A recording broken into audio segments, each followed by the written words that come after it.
Oh, welcome to the TCG show. I'm Marilyn, and I'm here with Ian from Ian's Poke Cave. Hello, everybody. Oh my goodness, I've been so excited to be able to talk to you today because I'm like, I've never had so many encounters of people telling me that so many people are like, "Oh, I was talking to Ian about you." Like you kind of like arrived, and people have been like, "Oh, Ian, oh, I heard about your show from Ian. Oh, Ian," and I'm just like, this guy that's like he vended with us like once. I was like, that Ian? I was like, young Ian. And they were like, yeah. And I was like, you were so enthusiastic about vending and like meeting people and people just like they're just like flocking to you. And I like when I first met you, like my experience with you was a little different. And I'm like, I could see it now. I just like there's so many people that are just like, "Oh my god, I love Ian. He tells me about the show." And then like I've seen you in action when you're behind the table, and I'm just like, "This guy, he's something special." I'm really glad that we've met and then you've been able to start vending with us.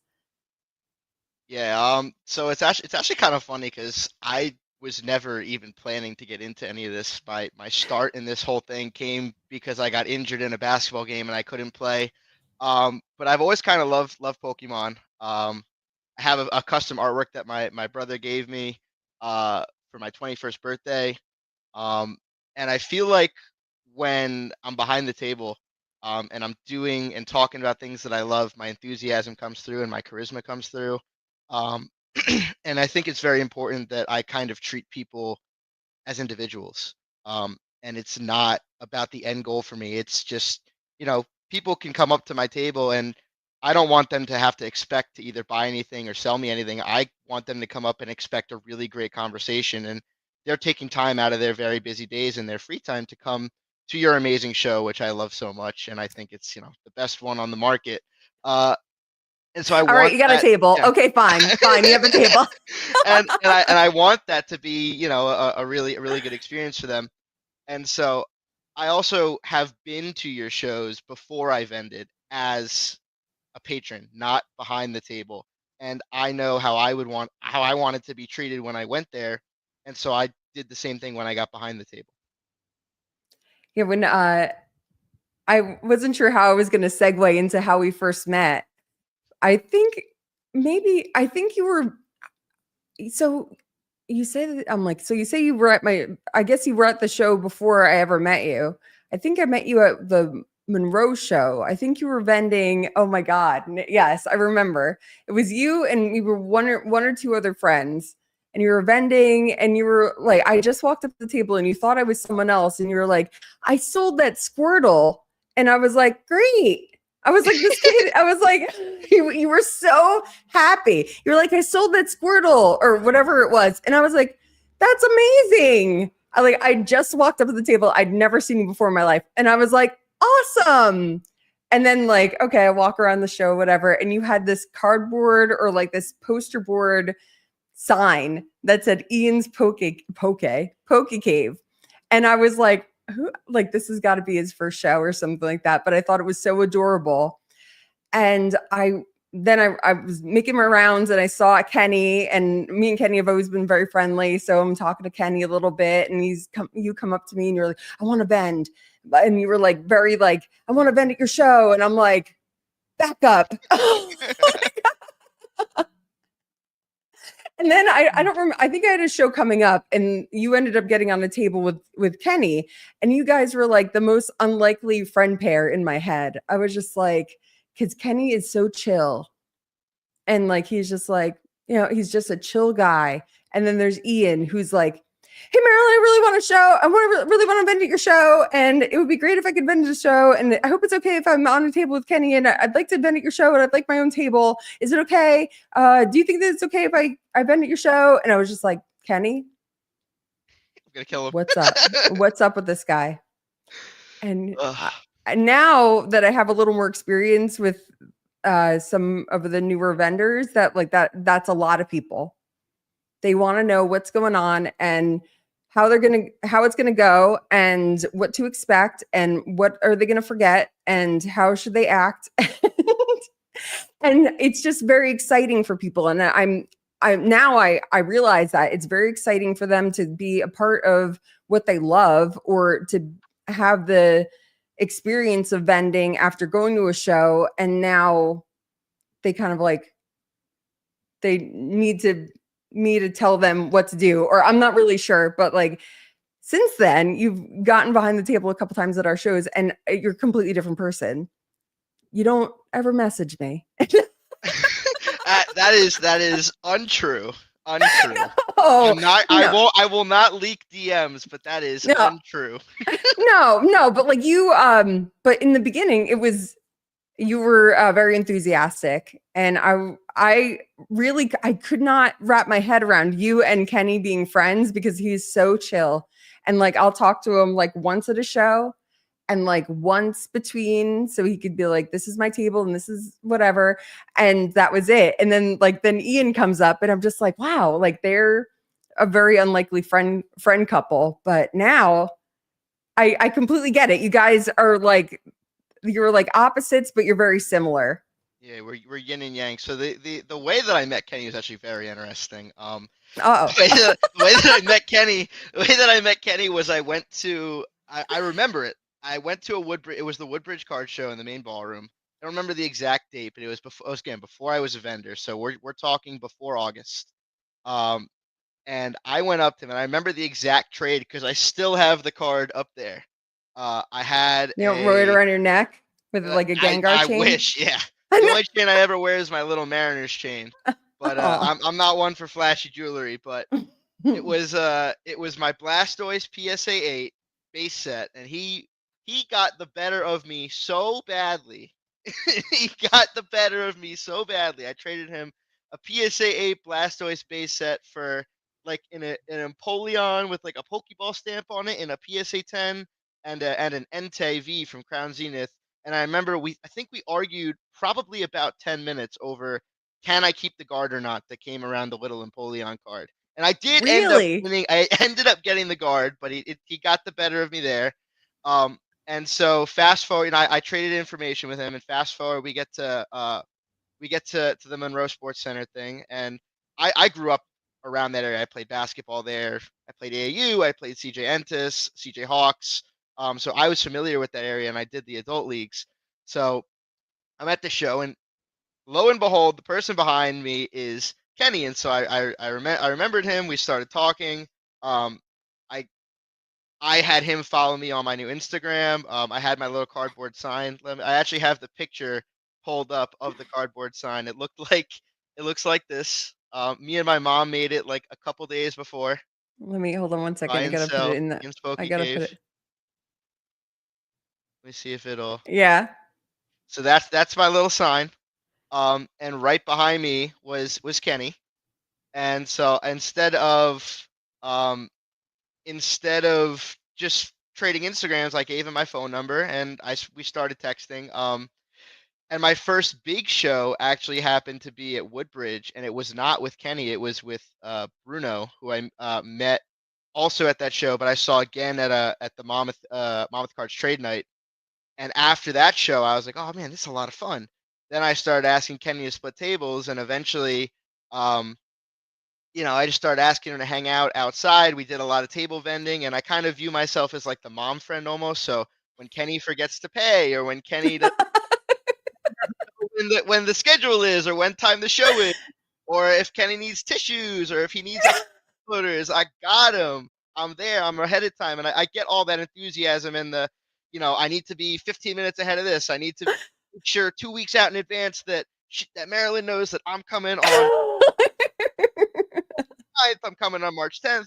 I get that from my dad because we always want to be way ahead of now. And I realize now that it's almost like, okay, might have been a little too much.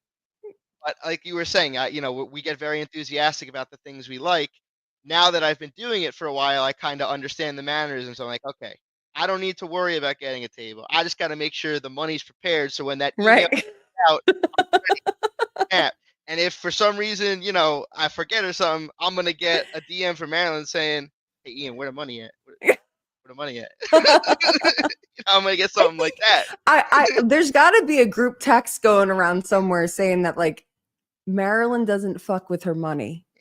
And like there's got to be someone tells the new people because Ugh. they are hot in the DMs. They're like, Marilyn, I have the money. And I'm like, I don't have a table. I'm sorry. But like it's always like that's one of the first things they say to me. Like, hey, I want a table, I have the money. And I'm like, who's been talking to you? Who you been talking to? Yeah, no. Yeah, Well, but I I mean, mean, like at yeah, this point, it's become. I mean, I used to have to chase people for the money, and now it's yeah, I can't chase people, and I just don't. So that's how it goes. But yeah, it's funny that you say that because like that, I've had a lot of the newer people like message me and they say like, oh, what to expect? What's the uh like what mistakes have people made in the past, and I'm just like I mean like there are many and a lot of them are in the emails I send out. But that's like I have to I feel like I have to send out the emails with the reminders just because I want everyone to be on the same page. And I think that someone like you who values knowing what the hell is going on, they don't mind the emails just so you know like what time to show up and what's going to be available and do I need a tablecloth and do I need a do I need to bring my own chair and do I need to bring wipes for my case and like bring band-aids, like bring everything that you possibly need. But I like someone that's prepared. Like so to hear that you're the tissue guy, yeah, I that like that speaks to my heart. yeah. As a camp counselor during the summer, and now a supervisor, but as a camp Oh, counselor in the summer and as a teacher during the year, I have my desk full of everything like that. I got nail clippers, band-aids, neosporins, tissues, paper towels, like the whole works. There's definitely like some advice because you know, I now feel at this point that like, and it kind of started to hit me a little bit last month, and people have been telling me for the past like months, but I turned my attention away from it. But I feel somewhat entrenched at this point into the scene and with all these amazing people, and I'm really grateful to be part of such an amazing community with such amazing people uh and meet people I never thought I'd meet before. Um, mhm. but some people have been doing this. I know Anthony, Pokemon Auction House on Instagram. I know Kenny, OG Flexican. I know Skylar, WD Collectibles, Jerry's He Trading started like Corner. 2 months Jerry, yeah, before you. I know. Well, he started. Skylar. The rest of those guys like have been there for a lot of years. People like Yeah, Vito, uh, right. and Daedalus and those guys. They've been there for a lot of years, and I kind of just came on the scene a lot more recently than them, but I feel almost like, okay, I can rub shoulders with some of these guys, and they know me and I know them, and we know the norms and we know how to behave and we know what to do. I think some advice that I would give, at least on the administrative side and just booking shows, is be patient, but when the opportunity arises, and jump on it.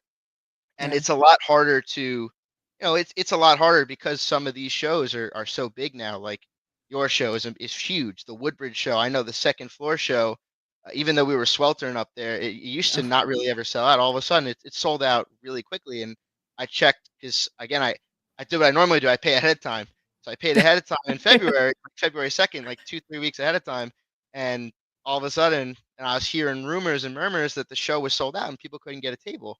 So you really need to jump on it, seize the moment, um, but also find people who have been there before. It kind of reminds me, at this point, it reminds me almost like the Diamond District in New York City, where like a lot of the times you can't just jump in and be Moses the jeweler. You gotta work your way up, and a way you can do that is to start. And I'm not saying to give people who have been in the scene just insane deals, like you're Mhm. hurting yourself, but talk to them, hang out with them, interact with people who have been here and are doing what you want to do and learn from them. That would be a way to get in on the administrative side. Now, the actual card side, which I have a feeling we're going to get into real shortly, I do have some advice for newer vendors as well, but we'll save that for later in the show. No, I agree with you. I also think that people should be open to doing shows that aren't like huge shows.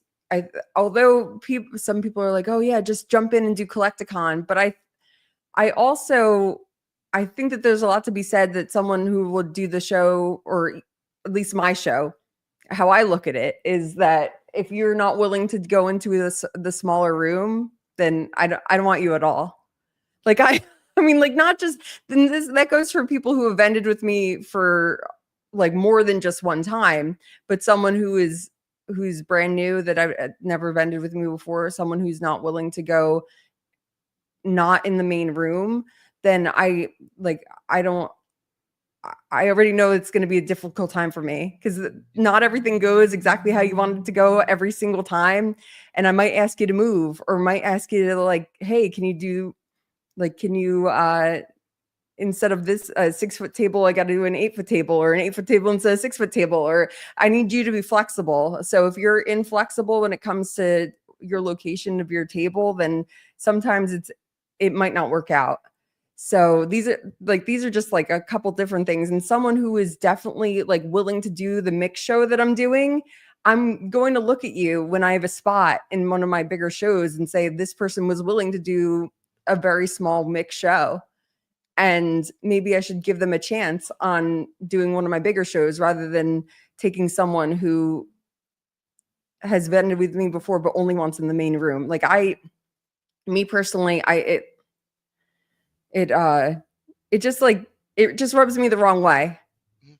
Yeah, and I wholeheartedly agree. I mean, I know for the March 8th show, I was actually going to be in the room that you were opening up, the third room that Yeah, you were opening up.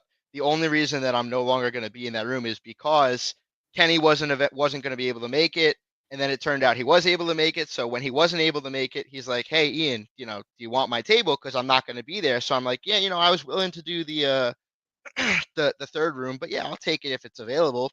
And even so, we're not in like the main room; we're in the side room.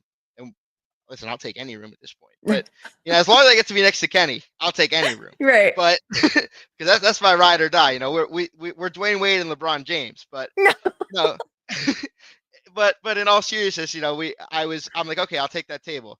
Then Kenny comes back and he goes, you know what, Ian, I know you were planning on doing that alone, but like, I'm not actually going to that place. What can we do? I'm like, we'll just split the table, bro. I got you. You know. So I feel like it's important, especially in a situation like this, to be extremely flexible, because not only do the people around you see that, but the organizer sees that, and they're like, okay, so if something were to happen, he would be okay with it, and not only is he going to be okay with it, he'll thrive in it. And a lot of the times, if you're able to be flexible and things like that, like you were saying, you're going to want to give them that preferential treatment. If you're debating between two new people, right? But person A did that mixed TCG show and person B did not, I know exactly where I'd want to go because they're willing to stick their neck out and try something new. Um, if something were to come up, you give them a little more credence because, okay, they've done a lot for me in the past. They want to be here, but something came up. It is what it is. You wouldn't hold it against them. So I Right. think it's really important to not only do the big shows, and also, like, even if it's not NJTCG, even if it's not the Woodbridge shows, there's other shows out there. They're not as good as this one. Obviously, this is the best one. I But mean, I think that there's a lot of things that go into like a yeah, good show. I think that like some people that like having a little structure, or they like the way that my show is ran, it's because they're those type of people. They like having a little more structure. They like the way they don't want everyone like being able to do whatever they want all the time. And because I do the things that I do the way that I do them, there's been a lot of like so many things could go wrong on the day of the show. If we get there on time, then it's one less thing that I have to worry about, and that's kind of like the bare minimum for me. So if something happens, if someone falls, or like God forbid something like big happened, I would be able to take my attention away from like trying to find out where this person has to go with their table, and pay attention to what really needs my attention, and trying to explain that to 140 people. They don't really care or get it, but that's the way, or the reason why I do things the way that I do, because there's always going to be something around the corner, like it's kind of like my nursing background. It's like you take care of the things that you could take care of up front, so when something comes around, you could take care of that immediately. But yeah, so being there on time and paying for the table and not treating people like shit, like that, like these are like the bare minimum things that I ask for with the shows. And I'm really grateful that you have been a phenomenal vendor and people love you and like love going to your table. And it's like the definition of what I say, like there's no bad spots in the show and there's no like you're the product. Like it doesn't matter what you're selling. If people like you, they're stopping, they're buying it. Like even if it's just a conversation. And I think that you're like exemplify what that is. Like you definitely you give people what they want.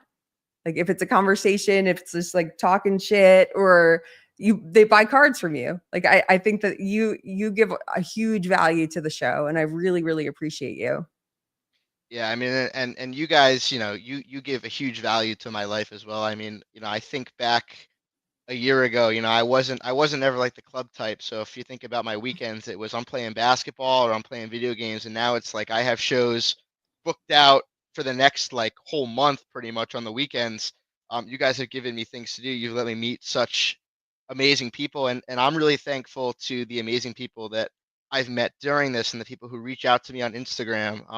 I'm gonna be posting some a conversation that I had on last weekend with actually at your show is from the 16th with someone who I've met before. I asked for his permission, so I will be posting it later. But some messages that I get in DMs that just they warm up my heart. One of the things that I try to do is I try to spread positivity, however that may be, whether that's a conversation, whether it's trading cards, whether it's someone bringing me their collection, not to sell, but just to show off, whether Yeah. it's I us love talking about our that. favorite Pokemon. I was able to meet a Darkrai collector at the Old Bridge show on Friday, and you should have seen his face drop when I told him that I was a Sudowoodo collector. And we're like, oh, everyone likes Charizards and Blastoise and Bulbasaurs, and it's like I like Darkrai. There's not a whole lot of those, and I like Sudowoodos, and there's not a whole lot of those. And I was going through my collection, I'm like, oh, do I have a Darkrai? I gotta try to find something to give him. Mm-hmm. I love it when the kids come up and I ask them what their favorite Pokemon is, and I throw the freebies. Charizard. Yeah, it's so much fun. I like the trade up challenges are great, but I had to put a limit on mine because What do you there's have, like a this board? Like how do you uh, know how many yeah, digs? it's like on the rides. You must be this tall to Yeah, do a right? trade up challenge. So my reasoning is I'm a fifth grade teacher. So if you are Oh. older than the kids that I teach, it's the free ride. If you're out of Hmm. elementary school or like you're in like sixth grade, I could swing it. But if you're in the high school and you're about to get your driver's permit, or if you're taller than I am, like I don't know what's in the food these Do days, but people if do I that? if I yeah if I have to look up at you, trade up challenges, no, not me at least. So I didn't realize that there were kids that were that old that were doing trade up challenges. Yeah, for me, I mean, listen, I respect it because that's a good way to start in, and that's like one of the things I was going to suggest for those who don't want to get behind the table. Trade up challenges can be a good way to like propel yourself and build yourself up a little inventory. But just for me, especially because I'm still on the smaller side of vendors, it's like if I'm doing a trade up challenge, better not be older than the kids I teach. So what one of the questions that I did get was what mistakes did you make in the beginning? So one of the biggest That many? mistakes I made, yeah, I feel like I made a couple. I feel like I made definitely a couple. And it was spread out. I think my biggest mistake started off obviously was auctions on certain auction sites. I thought I was getting a deal, and I had no idea how to check comps. I didn't even know what a comp was. I didn't know what websites to go to. I didn't even know that you could check eBay last sold listings. I didn't know what a TCG player was. I actually only thought that that was where you bought Magic cards because I played Magic when I was in high school. You still got So those cards? I wish I did. I actually had a Okay. few. I sold them at your December show.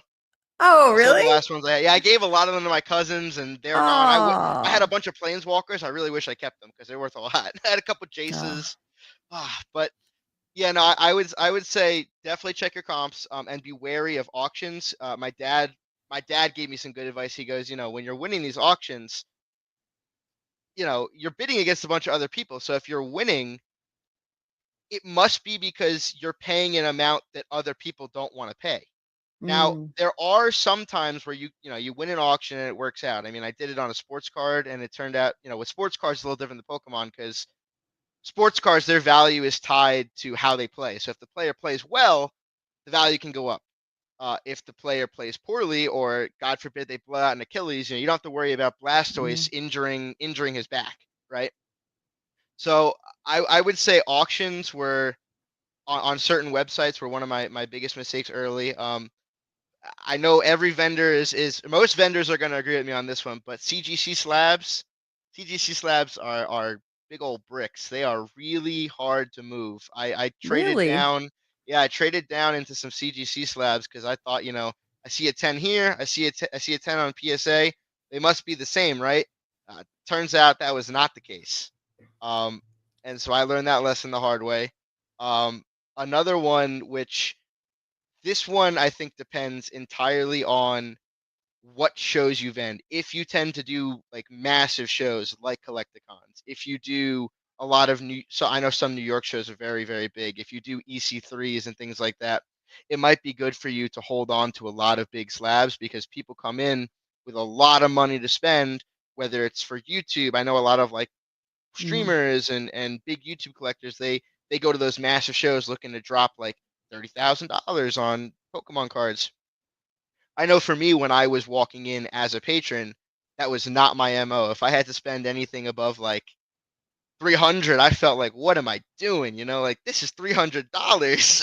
This right. is like this could pay for my meals for like 2 weeks. Right. So my advice for and this is something that I kind of strive by right now is um don't have too many big slabs. I think having a couple is really good. I know right now that I have a couple, but they just sit for a while. A big example of this was my Surging Sparks Pikachu. I got that thing back in February. I think I got that back in December, October, or not December, December, November, and I just finally sold it this weekend for cash. Wow. But a lot of the times, what I have to do with really big slabs like that, and I did this with Jerry, with a Leafeon that I created. It's one of the ones that came back in my first ever submission post I did on Instagram. It's worth around $600. People don't want to pay me $600. So vendors will come up and they'll offer me a percentage, which I really appreciate. And they give me really, really good offers. They're all very fair. I really appreciate them. But I want to try to get full value out of it. So what I would have to do is I would take that $600 slab and I break it down into a multitude of 10 to 30, 40, $50 cards to get to $600 in value.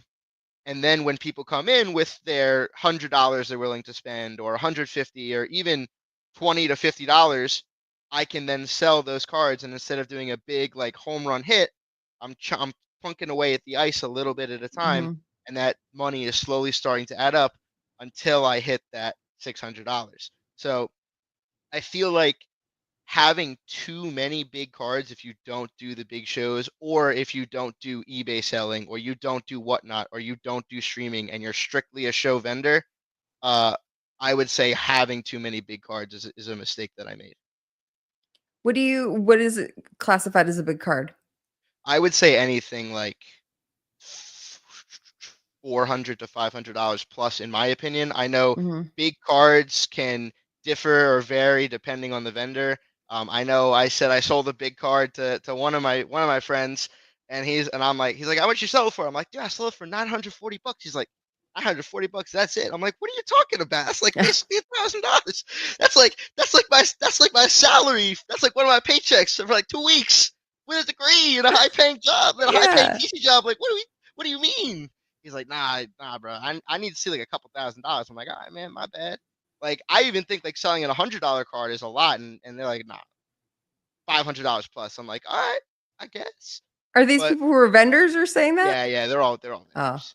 If I told this to like my other friends that don't vend, I tell them I sell a car for $20. She's like, oh my god, you you sold a car for $20? That's crazy.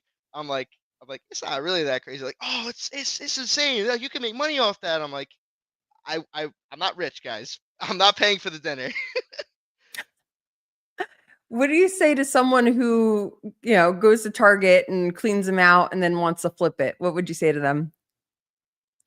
I would say if you're gonna do eBay, you better be prepared to pay a lot of shipping fees and prepare to take a percentage out. I would say if you're gonna clean out Target, you find, you hit that glorious Target restock, you see the light from heaven come down all over the shelf, it starts sparkling.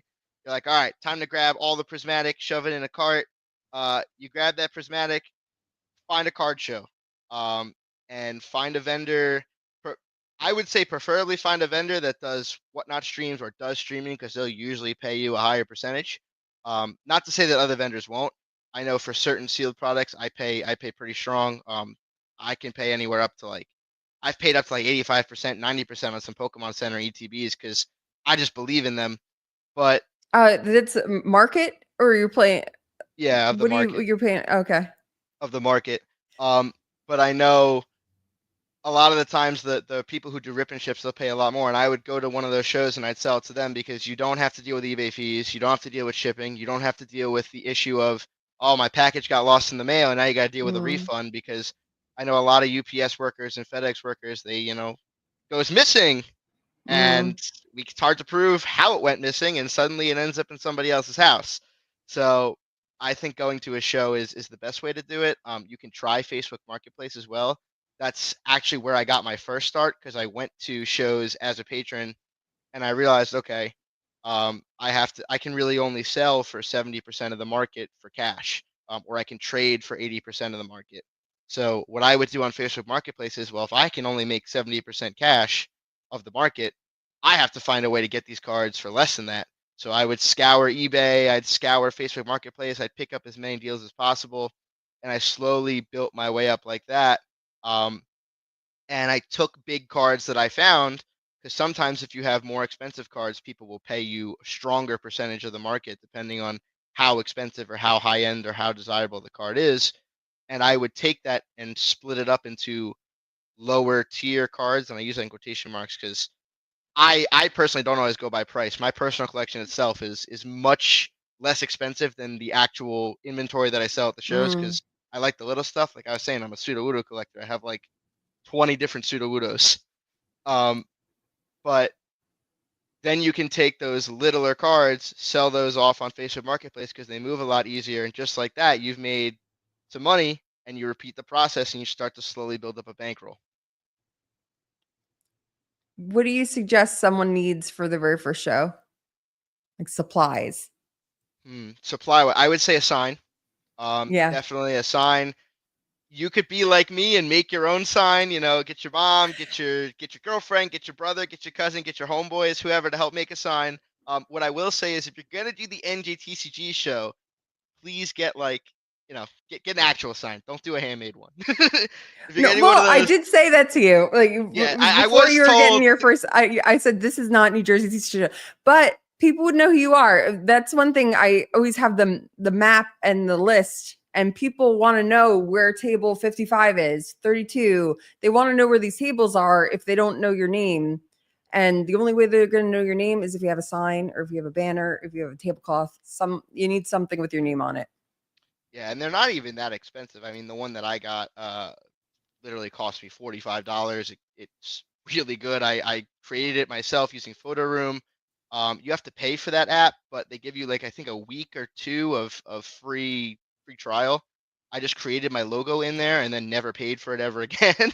No. But and I saved the logo to my phone, but it saves it in there anyway. And I just threw that on the sign, and they made it, and it was really good. You can use AI to create the logo if you want, or if you really want to be savvy, you can do it yourself. But I would say definitely a sign. You need some cases. I would recommend two cases. The best place to get the best cases is by DMing Marilyn, and she'll be able to sell you two amazing cases for 180 a Che- pop. cheaper than Uh, eBay. yeah, cheaper than No, eBay. cheaper than And eBay, Amazon. I was gonna say I checked Amazon, and it is cheaper than Amazon. And I looked Everyone checks around, Amazon and they always come back. So and don't even bother. yeah, I looked around at a bunch of like other sites too, because I was like, all right, maybe if she, there's got to be some other site out there that has it cheaper. And I listen, I really like, I love me some deals, and Everyone I would does. find it. I would find it if there wasn't a single cheaper one out there. So I bought two.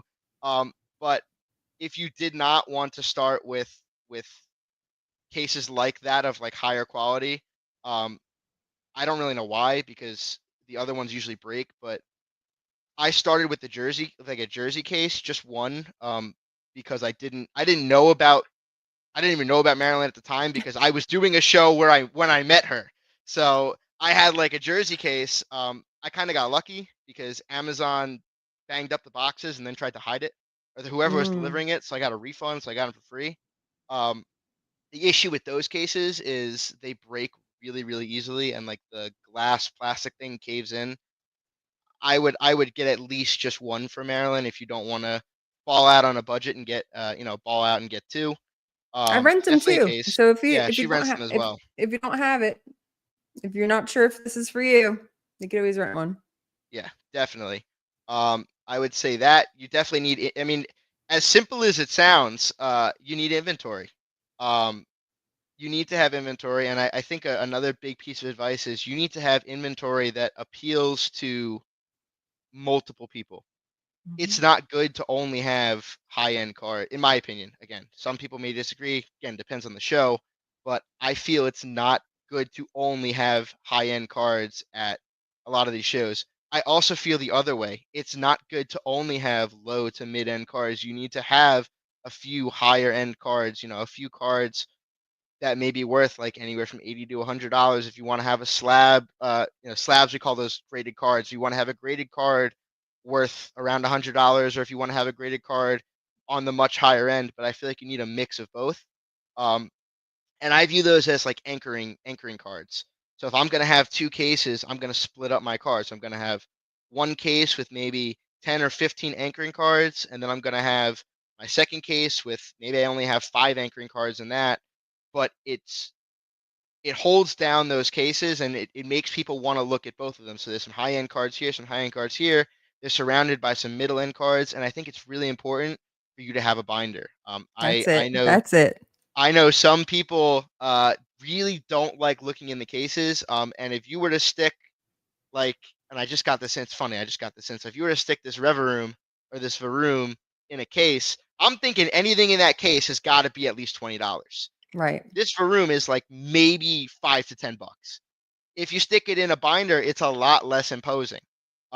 And I've had people come up to me, and this is actually how I learned it. I've had people come up to me and they're like, they're asking, do you have any cards that are like $20 or less? And I start pointing to ones in the cases, and it was a girl. I remember her. She had brown hair. It had such an impact on me. I remember the face. And she goes, I didn't know that. I just thought all the cards in the cases were just really expensive. And a switch flipped on my head. I was like, oh. So the only time I really put in cards like less than $20 in the case is when I'm like, all right, I'm really low on inventory, and I have to put it in here to make it look Hmm. good because I don't want my cases to look sloppy either, which is another thing. You don't want your cases to look too thin. If you're gonna have two cases and you're gonna do your own table, and you don't have enough for two cases, put the other case away, stick a second binder on the other table. If you have sealed product, like stick a couple ETBs on there. Um, One thing I did when the tech stickers for Prismatic came out is I filled up half the case with cards and I did the other half with just the tech stickers and I left it in the case. You just want to make both cases look full. If you can't do it, figure out another way to fill up the space, whether you want to put signs, whether you want to put stands where you put PSA slabs, whether you want to stick it up with drawings or you want to do like a wheel game, whatever gimmick you decide. Um, make sure the space is being filled adequately. Yeah, I But I don't, agree yeah, with that because I'm not like a huge buyer, but when I do walk by tables, if they're looking like they're empty or the cases are looking empty, I'm like, oh, these are the things that people don't want. That I mean, like that's just me psychologically. That's what I'm thinking. I'm not, or I'm thinking, oh my god, this guy was bought out already. Like he probably just wants to go home. yeah, and that's like something that I've noticed as well. I feel like it gets harder the later you go into the show, but I have seen vendors start to deflate the later the show goes on, or they get frustrated, and they're not as approachable, and they start to wear it on their face. They have a little frown. They're sitting down, leaning back like this, and they're just like staring at you walking by. And I'm like, I don't really want to walk up to the table if they're doing that. Whereas, if I walk past someone and they're standing up behind the table and they call out to me first, they're like, hey man, what's up? And I'm like, oh, what's going on? And I walk over here, maybe I start looking, and maybe I got a binder underneath my arm, or I'm holding one of the slab cases, and without me having to say anything, they go, "What you got in the case, bro?" Or "What do you have in the binder? Do you have anything to sell me? Do you have anything to trade me? What are you looking for?" I'm like, okay, we can engage in conversation. Before I know it, I'm looking through the guy's stuff. What Maybe I'm giving him my binder, and if I'm standing there while he's looking through my binder, and I see a binder here and a case there, I'm going through his binder, and I'm like, okay, I found this card I like, and he pulls out a card, and I'm like, well, psychologically, I could reach into my wallet and buy whatever card this is, or he's already got a card in my hand. Hey, man, why don't we trade? And before you even know it, you've built up an interaction. And if you have people by your table, other people are going to want to come as well because you're like, oh, Mhm. if this guy's here, this guy must be all right. And he keeps coming up, and all of a sudden, you have a stream of people. And I think it's also important to have some regulars as well, is what I like to call them. I know I have a couple I have a couple. I don't have a lot. I know my friend Skylar has a ton of regulars. Kenny's got some regulars. Jerry's got some regulars. I'm starting to get them. I know a couple off the top of my head. I got Anthony, not the vendor. I got Austin, who actually hooked me up with some more Pokemon Prismatic ETBs. So he actually told me he was gonna tune in and watch. So Austin, if you're listening, I'm sorry I forgot the Terrestrial Umbreon at home. I'll bring it next time. I promise. Keep bringing me more of those Prismatic Pokemon Center ETBs, man. I appreciate you. Um, but I appreciate a lot of like the people who come up to me and their regulars and things like that. And when I reach out, young kid, he's going to be a vendor someday. So you got to keep an eye out on him, Braden. I don't remember his Instagram off the top of my head, but I'll probably shout him out at Braden? some point soon. Yeah, he's like I think he's got to be anywhere from like 11 to 14, but this kid is like he's good at this stuff. He's got a binder. Most kids that are 11, they have like the little booklets and their cards are all Mhm. crumpled up. He's got a top loader binder. He's got TCG player on lock. He goes to these trade nights and he's getting one over on like seasoned vendors that I've seen before. I'm like, he's reaching out to me for advice. I do a bunch of different trades with him and I'm like, he reached out to me last week and he goes, I want to be a vendor at some point. I go, you've got what it takes.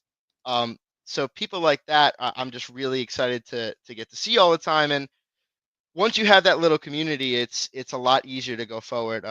One of he's family to me, and it just so happened that he was into Pokemon. But Matt Kovacs or Kovacs Collects on Instagram, he was one of the ones who helped me out with my first show. He came there and he was helping me at the booth at Monroe. He helped me set up the Instagram a little bit because I had never really made an Instagram account aside from like my personal one.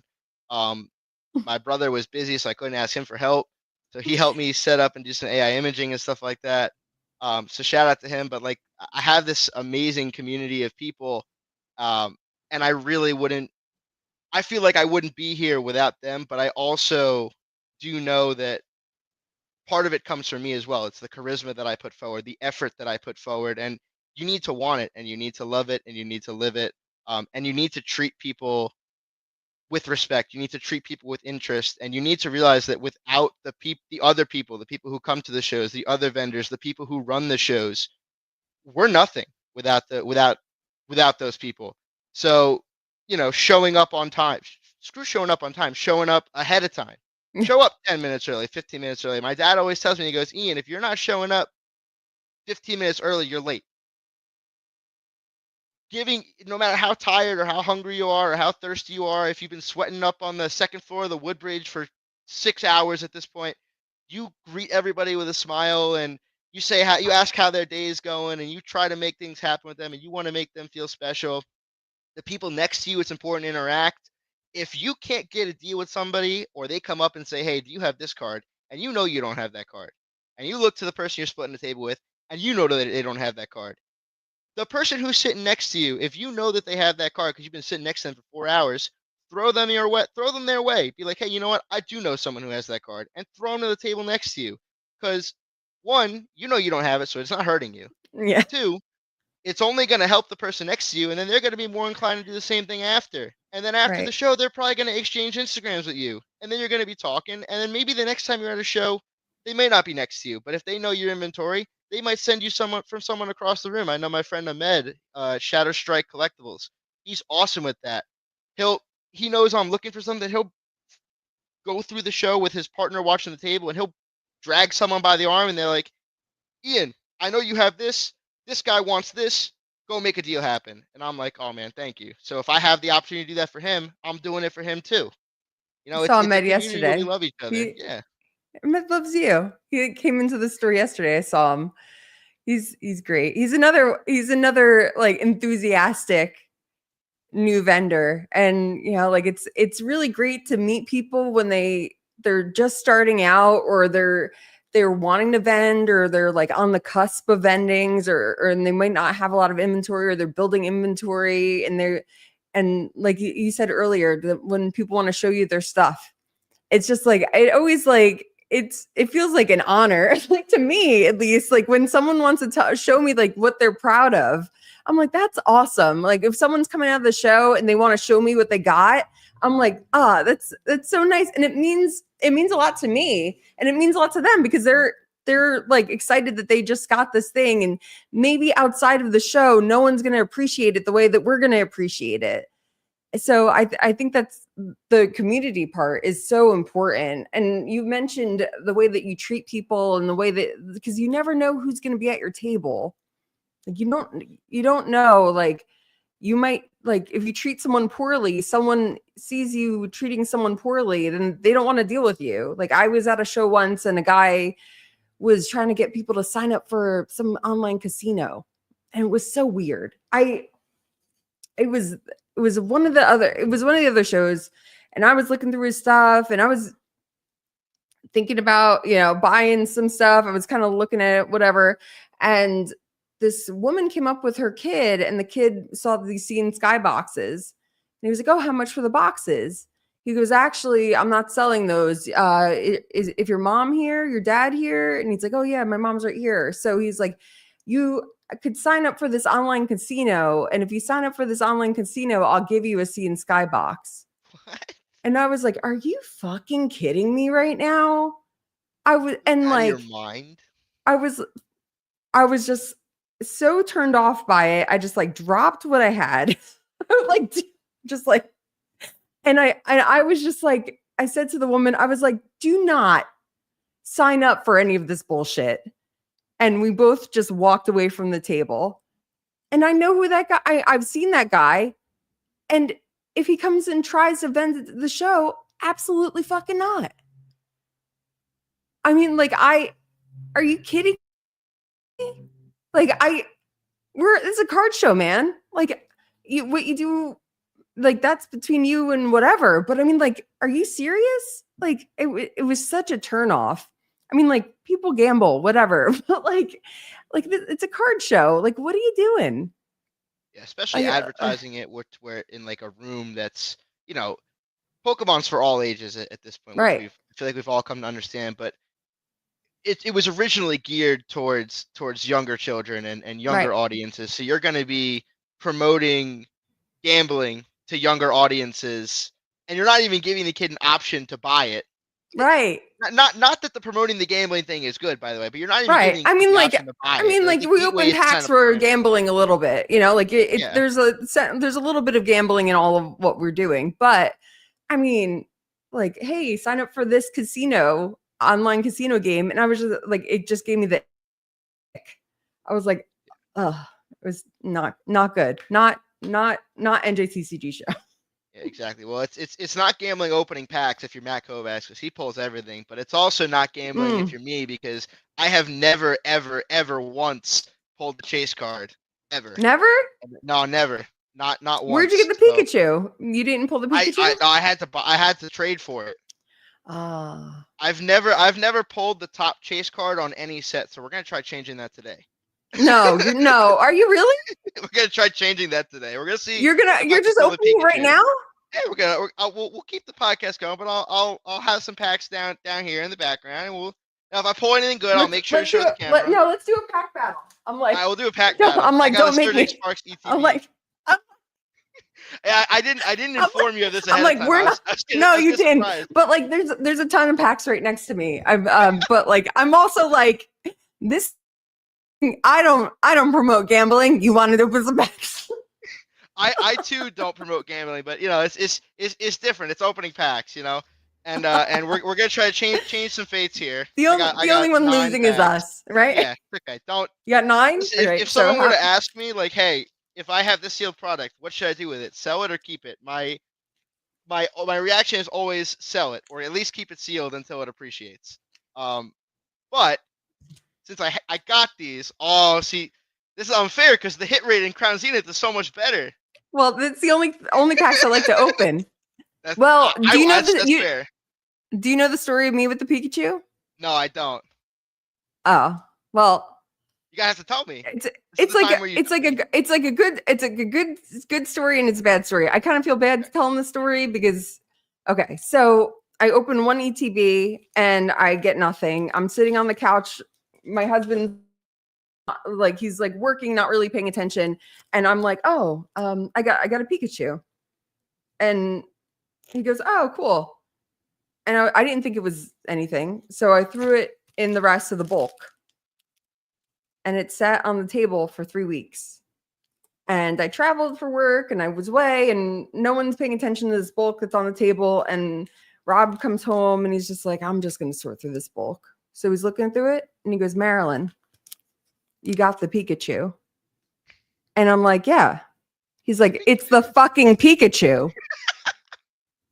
And I'm like, shit. Meanwhile, he owns a store and I'm in there every weekend and I see people spend thousands and thousands and thousands of dollars trying to get this Pikachu. And I pulled it from one ETB.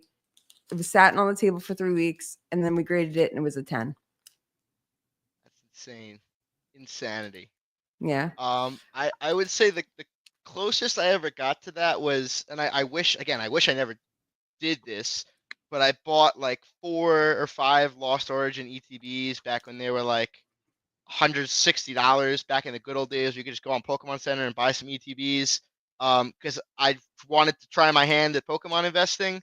And I ended up not being able to keep them sealed, and I ripped all 5 of them. And the only thing I got was a Pikachu V, with red on it, and that graded a 10. But I did go out to Walmart and I bought one of those like uh Sylvia, not the Sylveon, like the Leafeon V-Star boxes that come with like a Uh-huh. bunch of different packs.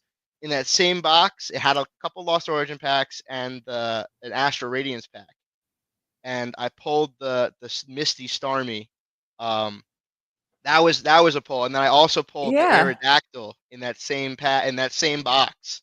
So So that was like a crazy box. you pulled some really good I cards. pulled I pulled some good cards once in a while. I would say my best pull, it wasn't the top chase, but I did, and it's on my Instagram. I did pull the Espeon SIR from Prismatic.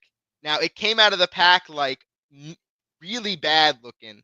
Like the centering was great, but like the bottom left had a bunch of white, which was crazy because it literally went from pack to sleeve to top loader, and I was like, how could this possibly happen? Um, and that actually is no longer with me. I sold it at your show on the 16th. I sold it to a young collector and his father for that was like I think their second to last card or their last card they needed for the master set. So I Oh, was like, market on it love was like that. $425. I was like, look, where do y'all need to be? Like, they're like, we need to be like in the threes. I'm like, listen, how does 375 work? That's like $50 off the market. Like, Right. you need it. I got it. I know what my cost going into it was. I didn't pay that strong on it because it came from a pack. Like, let's make some magic happen. Let's get this set finished, and we got it done. So, like, Oh, so moments like nice. that are why it's fun. But also, that's another piece of advice I have for some collectors is be wary about buying certain PSA 10s because I feel like the way the market is trending and the way social media talks about Pokemon cards, a lot of it seems to be like buy the cards raw, grade them, get the 10s. Don't go out and buy the 10s because it's very expensive. And I've noticed that even the big cards like the Pikachu's, like the Silver Tempest Lugias, all those chases, if they're not gradable, if people don't view them as gradable, they won't want to pick them up because it's such an investment unless they're doing like Mhm. a master set or they really like the card. They're not going to want to spend that much money on a card that they can't then have some value to get off of it. And that, in my opinion, makes sense. So I make sure that the cards that I pick up, or unless they're like vintage, and I'm talking like old, like 1999, 2002, unless it's vintage stuff, you're better off just getting near mint copies because a lot of the times they'll just sit for a while. Um, but yeah, I think that was the best card I've ever pulled. Um, I would love to pull the Pikachu on stream. That would be pretty great. That would be pretty awesome. Another tip I do have is figure out how to identify fakes. This Mm. one's pretty easy to spot. I got this in an eBay order today. uh, What? thankfully, I canceled the order before this arrived to me because the guy I ordered it February 2nd and I wasn't coming, so I just put in a return form and he didn't respond, so I got it. And then I opened the mail and this came in the mail. Now, if you look at this next to a real Pokemon card, uh, you could pretty easily see that the Yeah. backs are not the same. But you would be surprised how many people eh, don't know what the difference between a real and fake Pokemon card. And that can be like that can be a real. You could lose hundreds in that. Like if you give a fake Lugia from Silver Tempest to somebody and they pay you $200 and then they go try to grade it and it comes back as fake, it's like you just cost someone $200. You got to Mm. make sure you know what you're doing. I have one excellent piece of advice that I've experienced now. Someone at our show, uh, it's unclear whether or not they got beat, but then it happened again while I was at Woodbridge in front of me. um, Transactions that are happening with people with money. People are exchanging money for goods at the same time, and there's a lot going on. So I think it's a good practice to make sure that you know exactly what you're taking from the person and what's leaving your hand. So Yeah. change. So in this video, the guy said, or the girl said, I gave you 2 5s and I already paid. I only have 1 5 left. The guy said, oh, I don't think so. So he thinks he got beat out of $5. You can't really see it on the video, so it's kind of unclear. And then it happened to me in front of me in Woodbridge. The guy said that he gave him a 20 and he gave him a 10 and then he wanted his $10 back and change. So you got to be very careful about money and what you're exchanging and what people are taking from you. Because it was like back to back. It was the same kind of like possible scam. And like it's $5, it's $10. So people didn't want to really make a big thing of it. But if it happens over and over again, it's kind of something that you want to make sure that you're aware of. Yeah, I agree, and I also think another thing is really pay close attention to your cards as a vendor. If you have a lot of people at your table, keep the case closed, keep it locked. I know with Maryland's cases, if you no, because this is it just so happened that I have your cases, so I have to talk about it. Yeah. Because in my Okay. other case, it wasn't like this. The latch there's two latches near the back, and if you do it, there's one in the front, one in the back. If you latch the back latch and you leave the front one open, they can't lift the case and get in there. It doesn't lift that much. Um, so I would make sure always leave the back latch closed when you have people by your table or you're not reaching in to grab a card because they can see in. It's good enough because I actually had that happen to me. I got some cards stolen from me and I was not happy. Really? Yeah, I was like two very expensive cards at the Woodbridge Mall show, and it's in theory I could pull footage from cameras and try to figure it out, but it's like let's say I did find out who stole from me. What happens if they took that card? Because it's a lot easier to run away with a card because you take the card. Okay, I took the card from your case. I'm gonna walk to the other side of the room because there's Pokemon vendors all over the place, and I'm gonna exchange that card to him for money. He pays me for that Pokemon card, or he trades me cards. That card's in his case now. Let's say I somehow have like a clear indicator of what that card is, and I'm able to find it. And I'm like, hey, Kenny, you have my card. I got that stolen from me earlier. What am I gonna do? Take it back and now Kenny's out 200 something dollars? Right. I'm not doing that. So you got to really be vigilant. And I also have a similar warning to patrons as well. Do not leave your cards at our tables. Um, Mm, Many of us will try to do the right thing, and me included. This has happened to me. It's happened to me at Woodbridge as well. It happened to me at your show on the 16th. People have left their cards, and after I was looking at them, and I'm already on to the third or fourth next customer, and they're walking away, and I'll see them walking away, and I'll look down, and they left their cards on top of my binder or in front of my case, and I'll try to flag them down. But if I don't have someone at that table with me, I'm not leaving my cards to go chase you down. I can't do it. right. So you need to make sure that you have your cards.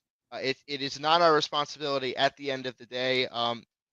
And it also opens up to other people swiping those cards as well. And if someone sees those cards there and they do a transaction with me and then they pick up my card and then they pick up your cards and they walk away with those cards, I can't get them back for you. Right. Um, and same thing with the money thing is crazy because it's very easy to make mistakes like that.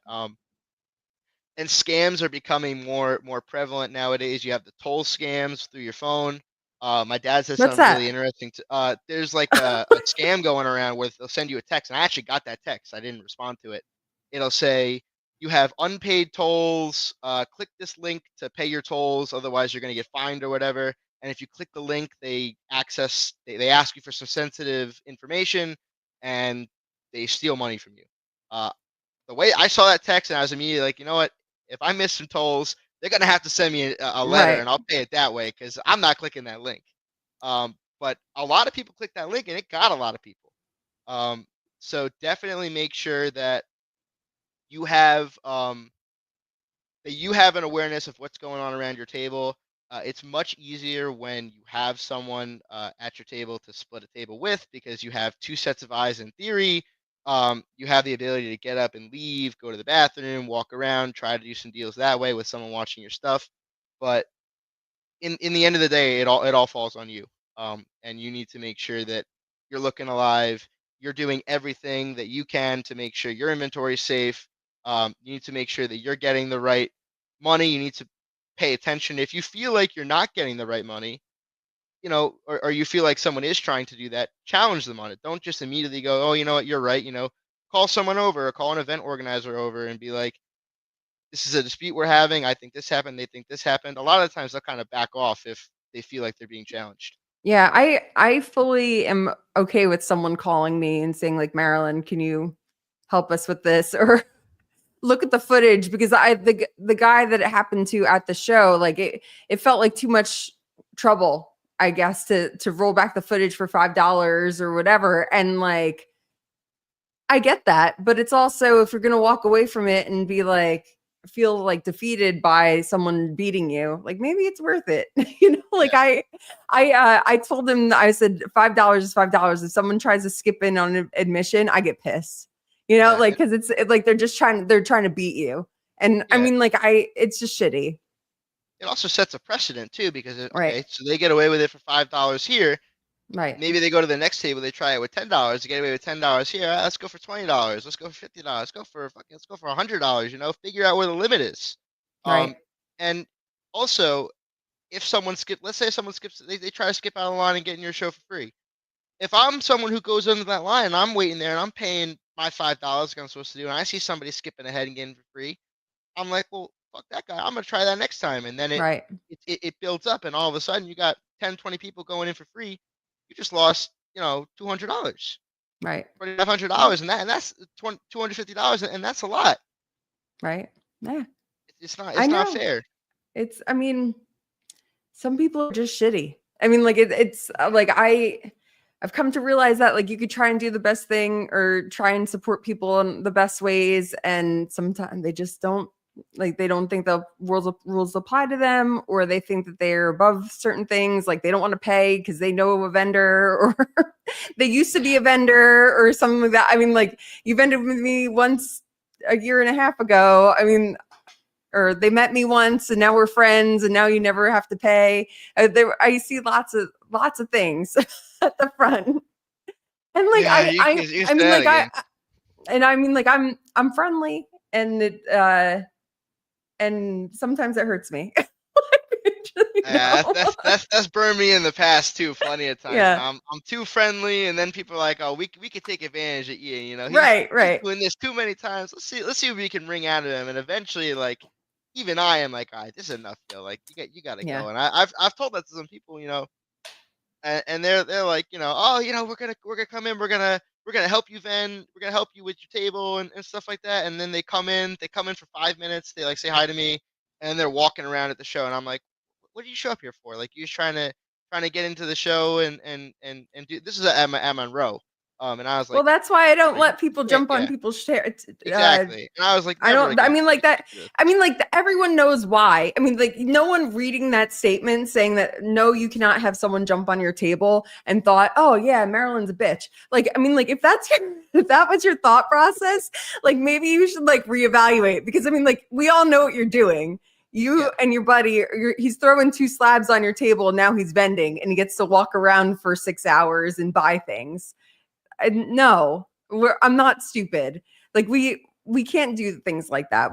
There needs to be an order. Like if there's no order, then it's complete chaos, and then you're say that the show sucks because it's all people who are vendors walking around buying and trying to get deals. Especially because like the entry fee is like, y'all, it's $5. like it'd be different. I could understand if we're like talking like concert tickets, whatever, and concert tickets like $100, $2. Y'all, it's $5. You can't. The cards you're in there buying are worth more than that. Even Right. the $2 cards.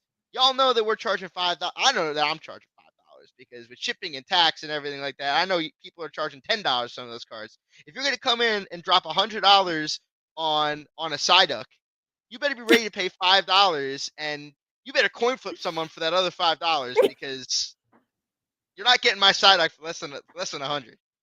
You're not getting this fake Psyduck for less than Yeah. $100. Look how cute this thing is. It's How much fake, but was it's it? cute. It would have been $30, except I got the refund already. Well, that's good. So That's it's a like free fake card.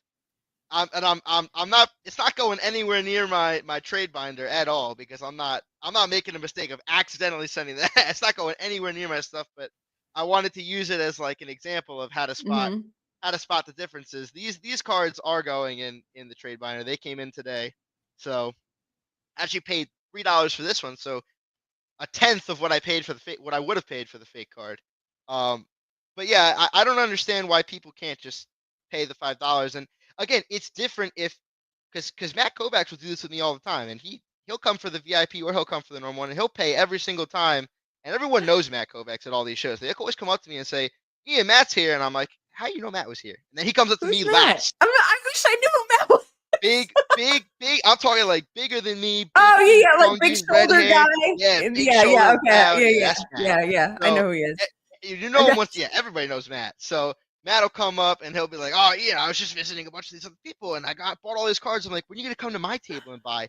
But if he wants to jump behind my table and help me vend, he's always got that wristband on that shows that he paid when he came Right. in. He knows there's no free rides here. It's not right to the event organizers who take time out of their day, and it's not free to set up a card show, guys. They got to pay the event. They got to pay all these people. You know, it's a lot that goes into it. And $5 to you might not mean a whole lot, but it starts to add up, and to Maryland it means a lot. So it's really important, guys. Please don't skip out on the line, y'all. It's $5. Like I'm gonna be Now honest. I'm embarrassed. Yeah, No, it's y'all, like no, no. it's like no, If you it's need that like $5 discount, I got you. Just if you can have my side duck for $95, just pay at the door, please, please pay at the door. no, it's more of the principle, like it's not the $5. I mean, like, yeah, it's $5, but it's also like I don't want to feel disrespected in the show. Especially because I know how much work I put into it. Like it's fine. I mean, like it's not fine. I put in a lot of work. You like the show. If you like the show. I had a guy. I'm like, now we're gonna talk about it. Let's go tea time. Wait, before we I get in, had should a. we open one pack before All the right, let's story? go. We open All right, one pack, one one pack pack. before the Okay. story. All right. Then we're gonna tell the Then story. we're gonna This tell the is from story. The story is from when I first started the show, Okay. and this is before I really put my face out there. All right, you got a pack trick, or you're not gonna Uh, show, or you just oh, I am. I just gotta get it. okay, I gotta get it set up.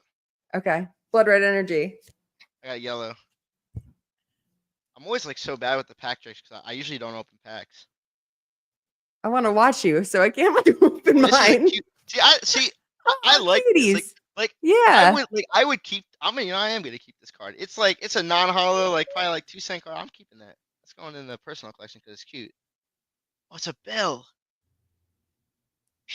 Oh, we even Reverse. Oh, I, Nothing.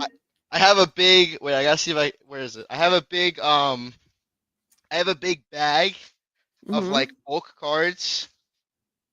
It's full here, and whenever I get a bunch of bulk cards, I give them to my niece because she plays the game. Aw. Oh, she So that's what I do plays? with all my bulk. She plays the game, yeah. I gave her a starter deck, and I have one too. So we're gonna play Oh, next time I see Luxray. her. We're gonna play. I It's think I cool. need this one. Luxray, and I need this. I'm doing a master set. So, I'm doing a oh, match set of how they evolved. Oh, it's oh, the oh. same. Yeah, I'm close to finished. I have a big old stack over there. That's what I did at the Woodbridge. I ran around after I sold the Pikachu. I was like, all right, I covered my table fee. I covered my table fee. I covered my sales for the day. It's time to go master set hunting. Did you I was gonna ask you, do you just go to shows now or you always vend?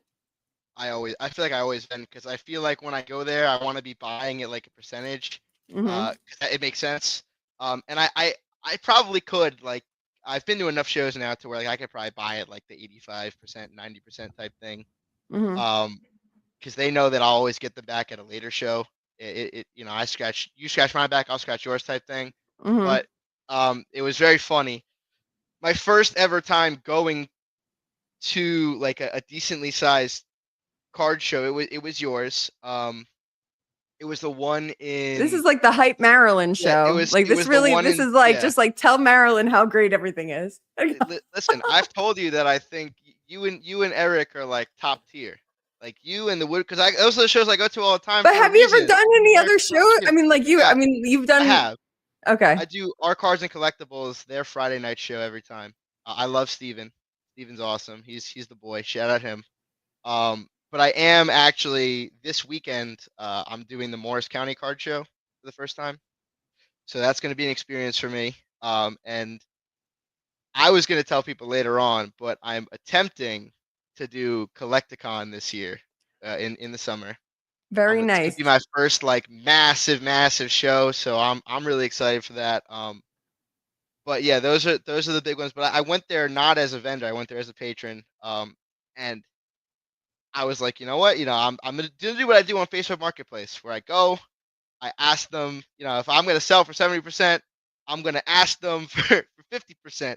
So I walk up to a vendor and there's a $35 card there, and I go, hey man, would you take $15 for this $35 card? And he starts barking at me. He's like, are you crazy? I'm not giving. Are you out of your mind? I pay money for this table, and you come up here asking me for 15. You want me to give you this card for $15? Are you crazy? Are you out of your mind? And I'm like, oh man, I'm sorry. He's like, this card's $35. I'll give it to you for 30. I go, okay, man, give you $30. My hand's shaking as I give him the money. I take the card. That card sat in my case for like 3 months. I couldn't sell that thing. I couldn't sell that thing for the life of me. But I Oh was my like, all god. right, Well, who is the after vendor? that, I'm nah, like, well, what's he which we don't gotta know. No. Honestly, they might know who they are if they're tuning in, but no names, for this one. But he's I actually know him now, and he's the boy. I love him now, and it wasn't Kenny. I wish it was. If it was Kenny, I would have told you. It wasn't Kenny. Kenny would never. No, Kenny would never. Kenny would just fleece me. Kenny would just fleece me silently instead. It's okay. But you know, I I I learned after that day. I'm like, okay, I was able to make some money because I bought a lot of these cards at like 50 to 55%. I sold some for 70%, but I need more now. How am I going to go about doing this? And I was like, I need to jump behind the table. And I'm not going to lie, like getting real for a second, it was really scary. The whole process of ordering cases, very anxious. I got to figure out which cases I should buy, and I want to make sure that I'm doing it right, and I want to make sure I'm not wasting my money because it's all coming out of my budget. I know, at I least think for you're me, I hey chat, is it my audio or is it my headphones or is it Ian? Uh-oh. I think your headphones might be going dead. No, no. I charge it. This can't be real. Oh no. Can they hear me? Hello? Hello? You could hear it. Hello? You could hear him okay? Up, Dorian can hear me. That's the boy. I messaged him on Facebook earlier today. Oh no. It's like really cutting out bad on my end.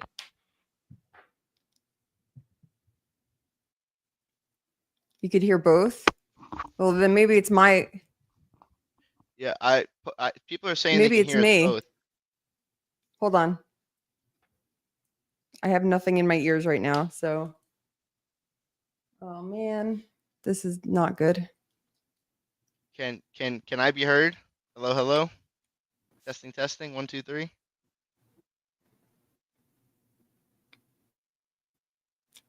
Testing? I could hear you. Wait, talk. I can hear you too. Okay, we're better now. All right, we're Okay, maybe back. it was just like we're back, guys. All Woohoo! right. Thanks, guys. Thanks for the crowd participation. Yep. Yeah, they're saying we can hear. We're good. My All right, dad good. I can hear you now. my dad just sent me a text. You can't see it. We hear you. My dad goes, "We hear you." Oh, your dad's listening. I met Yeah. Ian's parents at the last show, and they are phenomenal. I like it was like seeing two halves of Ian. Yeah. I get the manners from my mom and my dad and my unfortunate looks and unfortunate sense of humor from my father. So, you know, it Well, is what it is. But yeah, he didn't say they're very anything weird or supportive. dirty to me, so that's good. No, see, that's not how my dad does it. He's just very Oh, okay. self-deprecating and really I'm gonna be a great dad because I have the dad jokes on deck. Like I'm ready to rock and roll. But no, and yeah, and I mean that also is like I guess part of my charisma as well. I sit there and I get to joke with the people who come up to my table. Um, but yeah, it's it's a lot of fun. And when I went there as a patron, I learned a lot. I had to get behind the table. I ordered the cases. I had to then go and I'm like, okay, so I got the cases. Cases are cool, right? I got to figure out you know, how do I even get into a Pokemon show? Aren't they booked? There's regulars, there's things like that. And, I just started looking around and all of a sudden I saw the R cards and collectibles show at Monroe. I was like, hey, that isn't too far. And I was thinking like, all right, a table's going to cost me like $150, $200. Like for my first show, can I really put down like that amount of money for a table? And I was like, I called them up. I'm like, hey, how much the table costs? They go, table's $65. I'm like, $65? That's basically Hell 60. yeah. That's basically 60, which if you do guy math, that's basic girl math. That's Vendor math. basically That 50. And that's yeah, less that's might as well be less than 100. So that's pretty good. We'll give it a try. Worst comes to worst, I do this show. Sure, I throw $60 down the toilet, but like, it is what it is, right? And I went there and I fell in love with it. I got to talk to a bunch of people who were like-minded like I was, and I've been told that when I talk about Pokemon and the people I meet and the conversations I get to have and the people I get to talk to that I light up. And that's when I knew that like, okay, this is for me. And all the amazing people that like I got to meet, like I see them like in the chat right now. Like I see Pokewave, I see Zeb. I told Dorian I was talking to him earlier on Facebook. I see my guy Lost Cards and Toys Mike. Like it's Zeb Taylor, like all these guys. Like it makes me really happy. I gave Pokewave. He was looking for Mega Cards. I just threw him a Mega Steelix at the last show. I'm like, it'll come back to me at some point. He'll hit me up. Him and the guy Mike, they bring me a bunch of tag teams. They know those are my favorite. Um, and so meeting all these people and Skylar and Kenny and Jerry and Eddie, Cashy collects. Like I could go. The list goes on and on. Vito, Daedalus, Marilyn, Eric from Woodbridge. Like the list just it keeps going. And I'm really thankful. Um, I'm really thankful I got to be a part of this. I'm really thankful that I get to be a part of this going forward. and I'm not saying anything like that. We have 8 more packs and a lot more questions to answer. I know we got a lot But to talk about. we have a lot more questions to answer. But I'm really thrilled, and I'm really glad of all the people who are taking this journey with me, um, and who allow me to this feels like a dream to me, to allow me to feel like I'm living my dream, and allow me to find purpose in what I do. And I really thank all of you for that.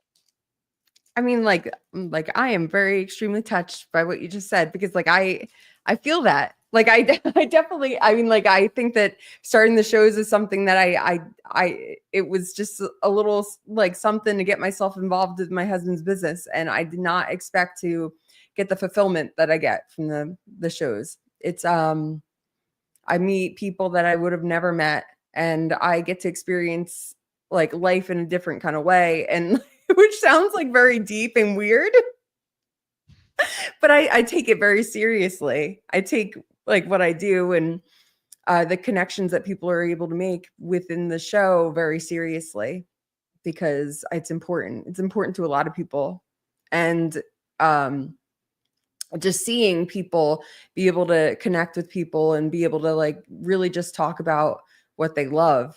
It's I feel honored that I'm able to do that, and I'm able to be a part of it because it's not at all what I was expecting when I had my first show. So Yeah, absolutely. And I mean, I think it's also just like really good for people who can kind of hit the ground running, and just take off like that.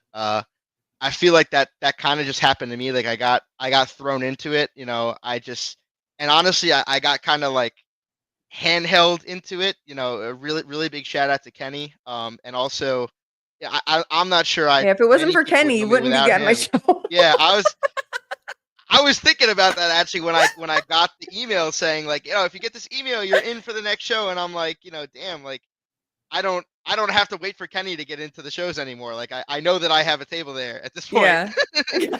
I know that no matter what happens, I have a table at this point. And I was like, I don't need Kenny. I don't need Kenny. I do love Kenny, but I don't need Kenny's permission You anymore to get no, to get. no, you need him. If something happened between you and Kenny, Oh no. that's I So don't I would have to see what the problem was. yeah, that's true. You have to. I don't think there's gonna be any I'd problem. have to take sides. No, No, but definitely Kenny not. Kenny would Yeah, never though. I would. Kenny would never, and I would never either. He's my boy. Um, But I think, another piece of information for maybe newer vendors or even some seasoned vendors, and they might agree with me, is I think it's important to find your niche. Um, find something that makes you stand out. Like if you go to a bunch of tables, and I saw this at the Woodbridge Card Show when I was walking around, uh, I saw at least like 6, 7 different tables. Every single one had a Bubble Mew PSA 10, right? And they Mhm. were all stickered at the same price of $1,000. If you all have a Bubble Mew sticker at $1,000, how do I know which Bubble Mew to pick? Well, there's 2 ways I'm going to go about that if I'm just a normal patron. One, I'm going to go to the people I know. So if I see you online, if I've seen you at other shows, if you've impressed me, or if you've made my experience more enjoyable, I'm going to go to you. Now, this all gets overruled by the second option, which is, who's going to give me the Bubble Mew at the cheapest price? Because yours is at 1,000 and mine's at 1,000. I might like Ian, I might like Kenny, but if Kenny's going to give it to me at 900 and Ian's going to give it to me at 950, I like Ian, but I'm going to go take my $50 cheaper. Now, the way that I like to go about it is, okay, if I'm going to have a big card, it better be something that not a lot of people have. Mhm. So one of the things that I made sure, and I don't have it anymore, which is kind of ironic, but I had a really low population Raichu PSA 10 from the Paldea Evolved, the illustration rare, and there's only 120 of them in PSA 10s. Wow. And I graded it myself. I couldn't believe it when it came back at 10. Shout out to Mammoth Cards, who handled the grading for me. Really appreciate them. They all four of that cards in the submission came back at 10. Um, but anyway, so I had that on my table, and I was pretty confident that, once I told people my price, I'm like, look, you can walk around, but I'm pretty confident this is the only one in this show. So if you want this right here, right now, with no shipping and no taxes and no waiting, you got to come buy it from me. And now I'm not going to charge you an extra $150 because of that, but you got to pay my pretty fair price. Now I ended up selling it to Kenny because he wanted some cards, and I hooked him up. But he didn't, now he has a little niche, but I ended up getting like a first edition Charmander PSA 10 that, which for me is like crazy. That's like at $1,000+ card. I didn't pay cash for it, thankfully. I ended up doing a trade for even value, but that is another thing that like makes me stand out. There's not a lot of those out there, but there's 15,000 Umbreon VMAXs, or 14,000 Charizard 151 PSA 10s. So you There's got those at every table. 50,000. There's Yeah. 50,000 felt hat Pikachu's Oh in my, tens. I'm sick. I I have I one up have there I actually. have one. I'm like, I have I one say too. I have one. I Yeah, mean, like, if Maryland has it, right, it's right. out If there. Maryland has it, then come on.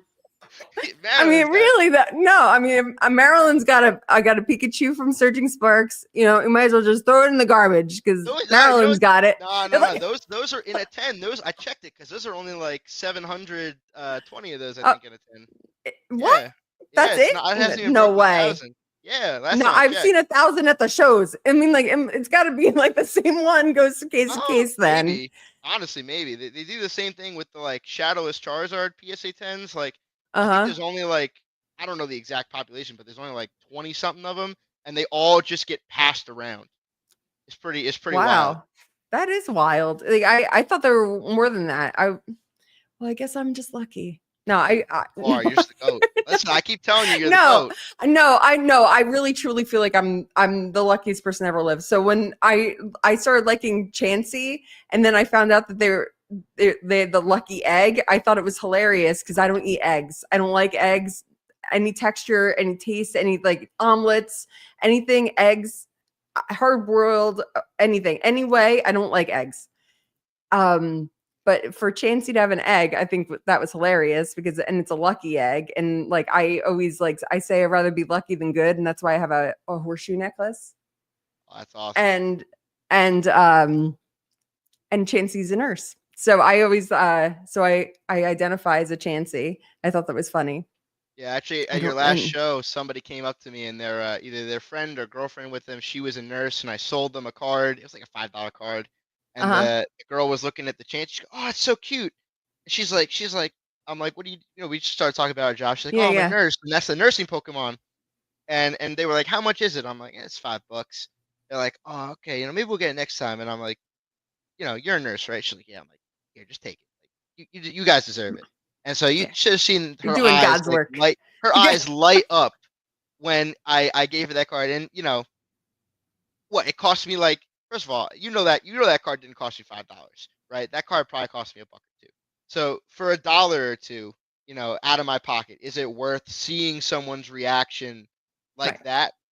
100 times out of 10. And I feel like that's the attitude you have to have going into it, where you can't always give away freebies. And I've done my fair share of turning down freebies or turning down trade up challenges. Like sometimes, I just, or turning down like $5 off. Like somebody will, it's a $75 card. Somebody's like, I'll give you 70 for it. I'm like, man, I really can't do that right now. Like I gotta be at 75. Like I've done my fair share of it, but if you haven't done things like that, I feel like you really should.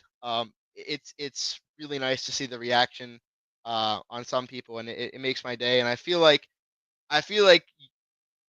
the community does a really good job for the most part. And there's always bad actors in every community out there. I'm not going to say that the Pokemon community is anything special. We definitely have some bad actors, but that's normal.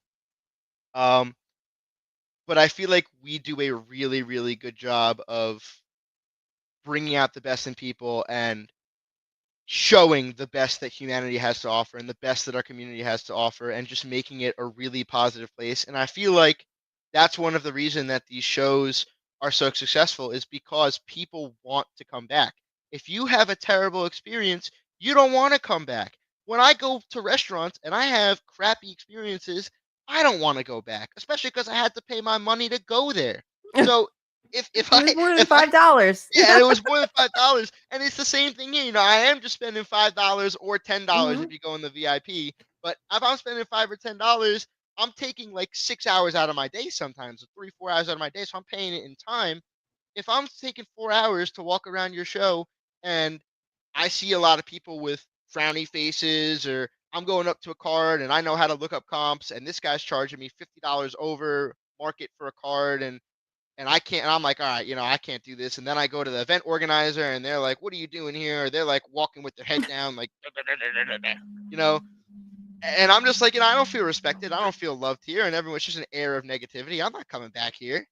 But I feel like these shows and this community does a really good job of like not having that happen. And there are some collectible communities out there that are like that, and I've seen it. I've seen it in the sneaker community before.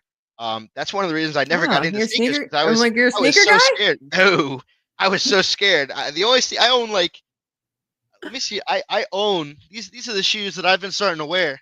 I have 3 pairs of the same shoe, exact same color, 3 pairs of this exact same shoe. So I am definitely not a sneakerhead. Oh my god. But We have the same tism. yeah. Well, I mean, The shoes yeah. I'm wearing, I have 3 of the same. Yeah, they're the exact same color, same exact. Yeah. Well, I'm a size 14, so it's really hard for Oh me to yeah, it's find harder for you. shoes that like fit me. And I also have to wear orthotics, so it's like really, really rough. So I'm Oh, like, all right, grandpa. if I yeah, grandpa, I have a wait. Wait, you'll get a kick out of You're like, this. I Hold was on a a. second. So Ian was not at the gym earlier today. He was at physical therapy. So when I put on my, oh my god, you are grandpa. See. Yeah, I have a grandpa jersey. When I put on my story that Ian was making me look bad is because I thought he was at the gym right before coming to the coming on the show, and no, he was at physical therapy because he's a grandpa. That's hilarious to me that he was. I was icing my knee and getting stim. Yeah. All right, I open did another do some pack. running earlier today. Open another All right, pack. pack time. All right, See, should I go with 2, 3, 4, 6 of them. Twilight, Temporal Forces, Paradox Rift, Crown Zenith, Paldea Evolved, Obsidian Flames? I never got a chance to show this. This promo is pretty well centered. I might have to send this in for grading. Actually, it's like a good promo. That like never happens for me. All right, I'm gonna go with Twilight Masquerade. I'm trying to get that Chansey. Chansey goes to nursing school. I need it for my binder. It's a code card.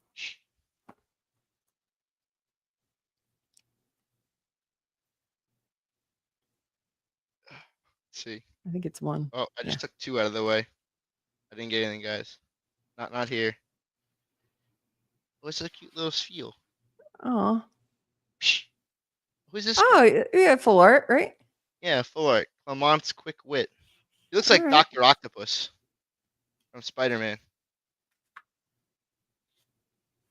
I'm gonna have enough trainers to fill up a whole binder, and that's like another thing that I was talking about with finding your niche. I know my buddy Carlos, who happens to be Kenny's cousin on Instagram, he's Unova's finest. Big shout out to him. He's the he's like I said earlier, he's the D Wade to my LeBron. His big niche is like trainers. Like he'll buy. Now, guys, he's not gonna buy every single trainer. He collects trainers, but he's almost done with collecting like every near mint, like full art and SIR trainer.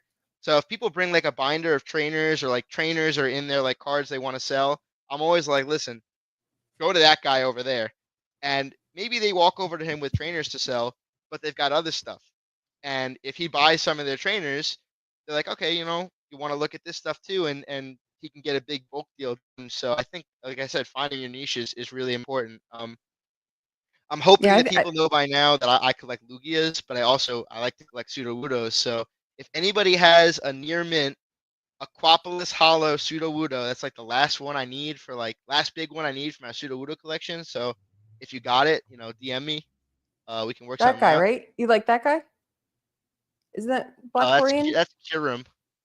Oh, Karam. Oh, I can't read. Let me. Yeah, I actually have my binder next to me. No, it's a pseudo. Well, Lugia.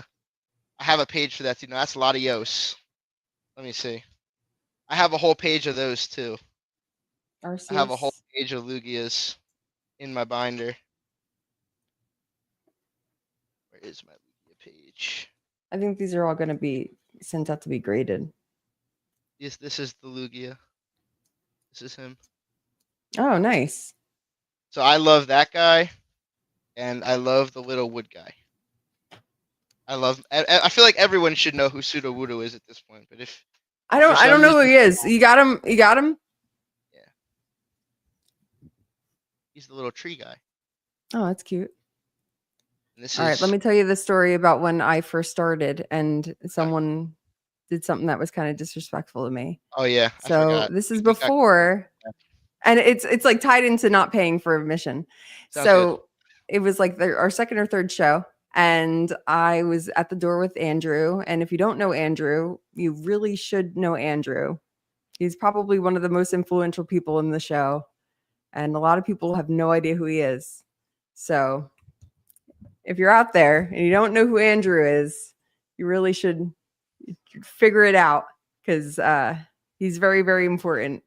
So someone came up to Andrew after they were in the show and say, "Hey man, thank you so much for the show. I talked to you on Instagram. I was inside already and I walked around. It was a great show. I just I want to like pay my $5 now." So he walked around the whole fucking show. And then he said to Andrew, "Hey man, I talked to you on Instagram about the show. I want to pay you $5 for admission." So he was talking to me and he thought he was talking to a man. Oh So my the god. man was the one that he was going to give the money to.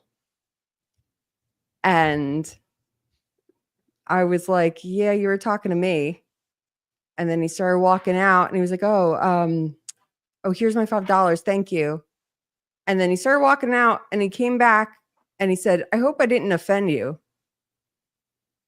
And I just said, But "Yeah." And then he left. And then he tried to get a table the very next day.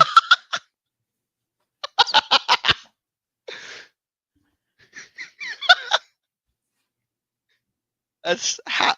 Dude, is there no self awareness anymore? Do I people like mean, not look in a Ian, mirror?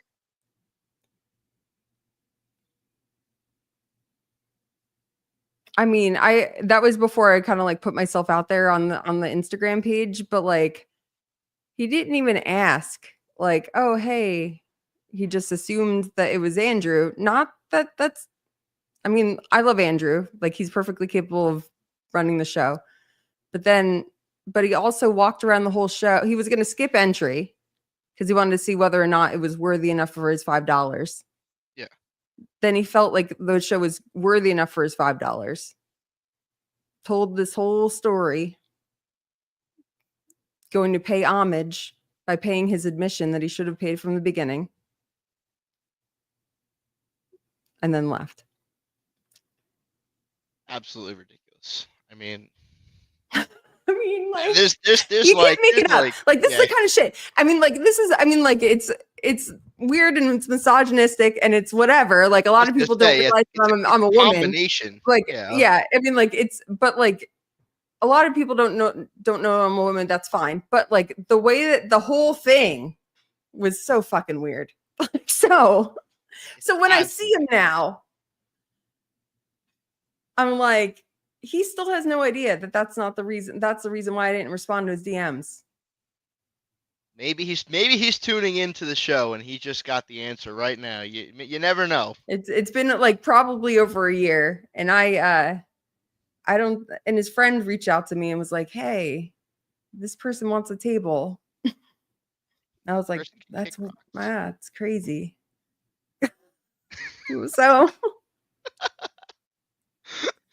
No, it's absolutely just wild, and it's like the combination of like it's like the skipping whole out on thing, the right? The whole it's thing. not just the Like, isolated misogyny, and it's not just right? the isolated skipping out on your table. It's the combination of the two, and then the audacity of this bitch to then come to you the next day, and it's just like, oh yeah, this per. I may have had some massage, and I may have tried to skip out on the line, but do you know if you got a table for me that like I can bend, like maybe who knows? She'll probably fucking try to skip out on that fee too. Like, oh, I lost all my payment methods and I got stranded in Antarctica, but I somehow made it back in time for the show, so I'm here. It's time to bend. Like, come on, bro. Yeah, Like it's get your shit together. wild. Get your shit together. So Yeah, I that got a is a million of them, wild but story. that's the one that's a standout one for me. That is definitely a So standout one.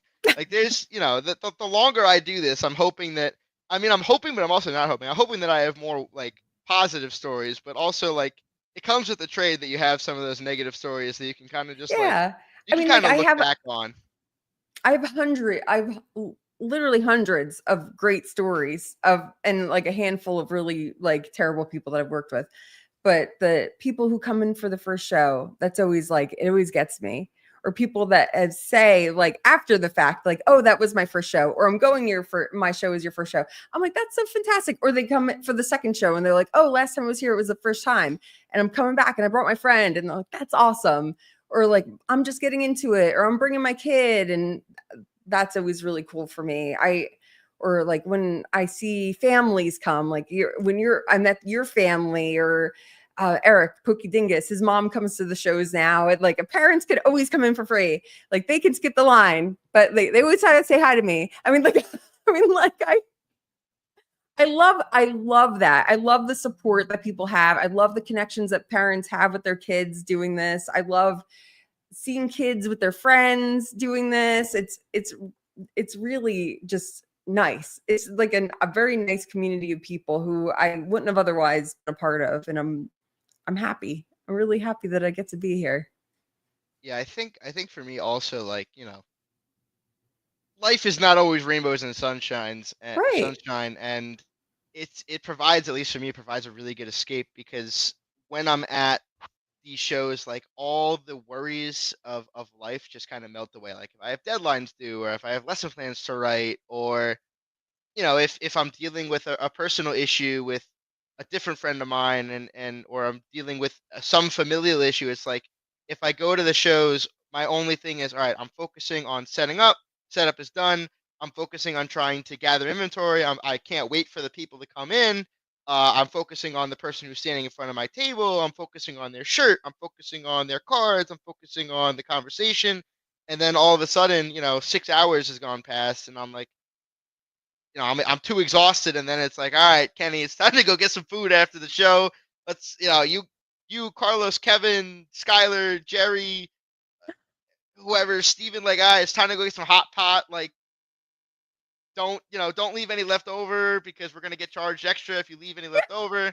Um, and then I'm gonna have to eat it all, and then I'm gonna go home with a bellyache, and it's just like, I go home, and then I got another show the next day, and it's like, all right, time to go home. I'm not even, some things like I'm leaving in the car, I'm leaving like a bin in the car. It's like, all right, time to get up and go out and do it again tomorrow, and then I'm like, oh my god, I get to sleep. Finally, I get to go to bed, and it's like, oh, I gotta wake up, and it's Monday, and I'm already like, when's the next show? When's the next trade night? When's the next? It's like it's Monday, and I'm already like looking forward to Morris County on Saturday, and looking forward to Woodbridge on the second. Like I'm not focused on what's going on tomorrow. I'm not focused on what's going on Wednesday, Thursday, or Friday. Like I'm ready to go. Like I'm ready to do another trade thing. I'm ready to get my binder going. I just got a Clement's Quick Wit, $5. Anybody wants it? Come find me at the Morris County or Woodbridge show. I'll sign it for you. Oh One of the things, God, yeah. No, one of the things I actually got to do. I was so honored. you get to sign I, something? I got to sign something. It was at my, not the last Liquid show. I don't remember the exact Liquid show. I think it was the one before the last one, the Liquid Games Card Market. Someone brought me their binder, and they recognized me. Like, I think I've seen your videos on Instagram or something before. And he's like, he had a binder with signatures on it. I go, do you want me to sign your binder? And he's like, yeah, I would love for you to sign my binder. And I was like, like damn, like it was just like it was a really humbling moment for me. And it made me choke up a little Your bit. And work means something to yeah, someone. it does. If anybody Yeah. wants pictures or anything like that, like I'm happy to provide it and stuff like that. But it's like, you know, I'm I don't even feel like I'm like that. I know like guys like PokeFam and Vito and Daedalus and PokeRev and Cool Trainer Ryan. Like they're awesome. Everyone knows them. And I've actually got to have conversations with them doing this, and I feel really humbled, and I really enjoy the conversations I have with such amazing guys. Um, but it really does give credence to the work that everyone does, and it wouldn't be possible without such an amazing community, and such amazing vendors and influencers and people hosting the shows, and also just such an amazing community of patrons. and I'm Yeah. really grateful to everybody. Yeah. I mean, like I feel very lucky and grateful that people want to come back, like I especially like vendors, and because I really I couldn't have a show without vendors, and I want to make sure that everyone's happy with the turnout, and like I feel very lucky that I get to do this, and all these people get to come and meet up and make friends and see their favorite vendors. And do you think that being more present on social media has helped you, or do you think that you're going to be making more videos or long form content, or do you film yourself during shows? I don't know if you do. No, so it's actually very interesting. And my dad's about to my dad's about to giggle because we've been talking about, and 'cause he's in here watching. So we've been talking about buying a camera Uh-huh. to try to act as a deterrent towards potential thieves after I was Hmm. stolen from. And so I hit up some of the It's guys in loud. the scene that I know. I hit up PokeFam. I hit up M&M Cards or M2M Hmm. Cards. I hit up a lot of those guys, and I was like, what mic and camera do you guys use? And they gave me a list. And so if I were to buy any of those creator packages, I plan on making some long form content. I have made a couple of long form content videos. One of them with this guy John, who I hope he's tuning in because he told me to make sure to mention this at some point in the show. So I hope he's tuning in We're right now. almost 2 hours in. Mentioning I it. can't. Yeah. It hasn't. It feels like It, not that long, but it's it's been a very because long time that we've been talking. I'm so wonderful to talk to, and it's just Yes. it's so natural. Um, I'm but telling you, Ian. When did you start vending? When was the first show that you vended with us? with you, December. It was probably December. yeah, probably December. If you Yeah. asked me in October if I'd be on having a podcast, first of all, second of all, talking to you for almost 2 hours, I would have said like, no fucking way. Let's kid. No way. And now you couldn't imagine life without me. That's the Ian effect. No, You you're could the tell Kenny best. that's what happened with Kenny. He goes, man, like I don't like most people, but I like you. I'm like, yeah, you're not the first person to say that. To be honest, my friend Daniel's the same way. He goes, Ian, you stand for the opposite of everything I stand for. Yet we're best friends. I go, damn, Skippy, it's how it is. You can't My get rid of laugh is me. contagious. So But long yeah, form content, it's coming. yeah, it's happened a little bit. I've done some like flip videos and stuff like that. I'm going to try to get I'll get the camera, I'll get the vendor POVs going. I'm not I'm not gonna do like 2 hour just throwing it up there, but Hmm. if I'm gonna have to. He's not watching right now, but he'll do it. I'm gonna have to get my brother to help me edit some of it a little bit, and you may see in the future. I wouldn't say next weekend, but you may see some long form content on Ian's Poke Cave in the future. I'm thinking vendor POVs. I started my first ever series of just posting my collection. Jerry is traumatized because I don't use guards on my slabs, and they're just sitting up on my shelf in the raw for the most part. I maybe have like 3 or 4 guards up there, and they're just out there. So he's traumatized, but I'm doing that. I'm gonna be posting a lot of the stuff from this weekend. I have a bunch of pictures and videos. Um, they're gonna be going up, so stay tuned for that. I'm close to hitting 300 followers. I think I'm at like 298. I'm like 2 away. I'm like, come on, try to get to Come 300. on, Come go on, follow him. come on, If you're do it. not 2 more. following Ian, go follow Ian. Yeah, 2 more. And follow me. Like, Yeah, follow, subscribe. like I always tag her in all my posts, even if she's not in them. So Yeah, if and I you always follow me, reshare follow things. her, and I And if you appreciate tag me, that. I'll probably share it, and then people like you. I know. Uh, I mean, like, I was once someone who needed people to follow them by tagging things. So I understand why people tag me. I'm not, you know, I'm old, but I'm not out of touch when it comes it to didn't those didn't didn't things. fall off. Yeah, it didn't fall off the back of the I didn't cabbage fall truck. off. Ugh. Uh, both of us. Dorian is in the chat, and I'm very proud of him. And he is another person that I've met in this whole process. And he's someone who was an attendee that is attendee turned vendor. And I am really. Oh wait, I gotta check this. Hold up. You got This. I'm sorry to 300. cut you off. Yeah. Dorian I know, just said Dorian. I'm at See, 300. Hold on. we're talking about you, and then you interrupt us. Woohoo! He's made it. 300! Woohoo! I I actually know Dorian from Facebook in the New Jersey Pokemon Facebook page, and then I met him at a show, and then he wanted to. I saw him at another show and another show, and then he told me that he wants to start vending, and I'm really excited that he's going to be able to meet. Set up in March. It's really hard. It's really hard to get into a show right now because the demand's so high for vendors. But I have a meeting with the venue tomorrow, so hopefully we can work out maybe even more space. We have over 120 vendors, but like this is my thing. If we have more vendors, who's going to come to the show? Yeah, that's the Like, issue. And yeah, you need people to come to the show, and I understand that. And also, I feel like maybe I'm only saying this because I feel like I've done the hard part, which is getting in at this point. But I feel like for a show to remain successful, there needs to be an air of exclusivity about it. mm.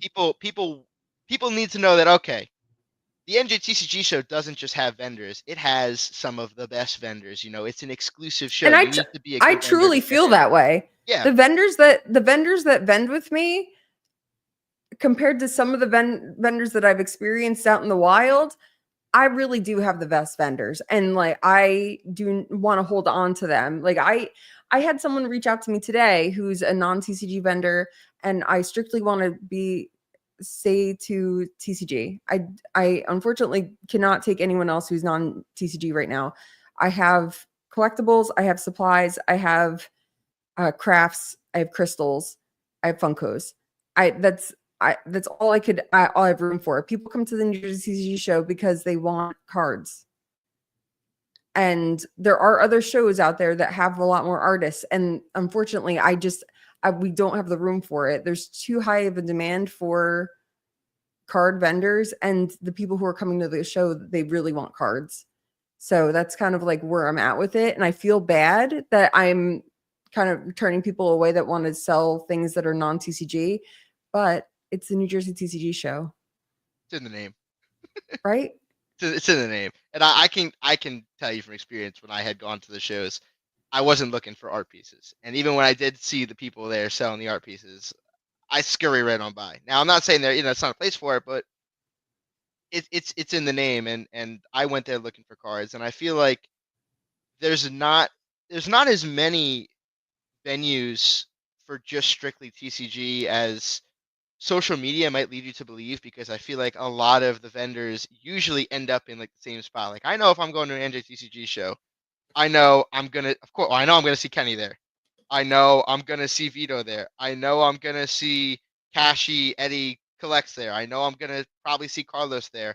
I know I'm gonna see Pokemon Auction House. Like I have an idea of the Yeah, people that like I'm gonna ditto see. dudes. Ditto The dudes, drip trio. first table, drip trio. The first table is going to be Magic, and if you're not into Magic, you just skip over that first table, and then um,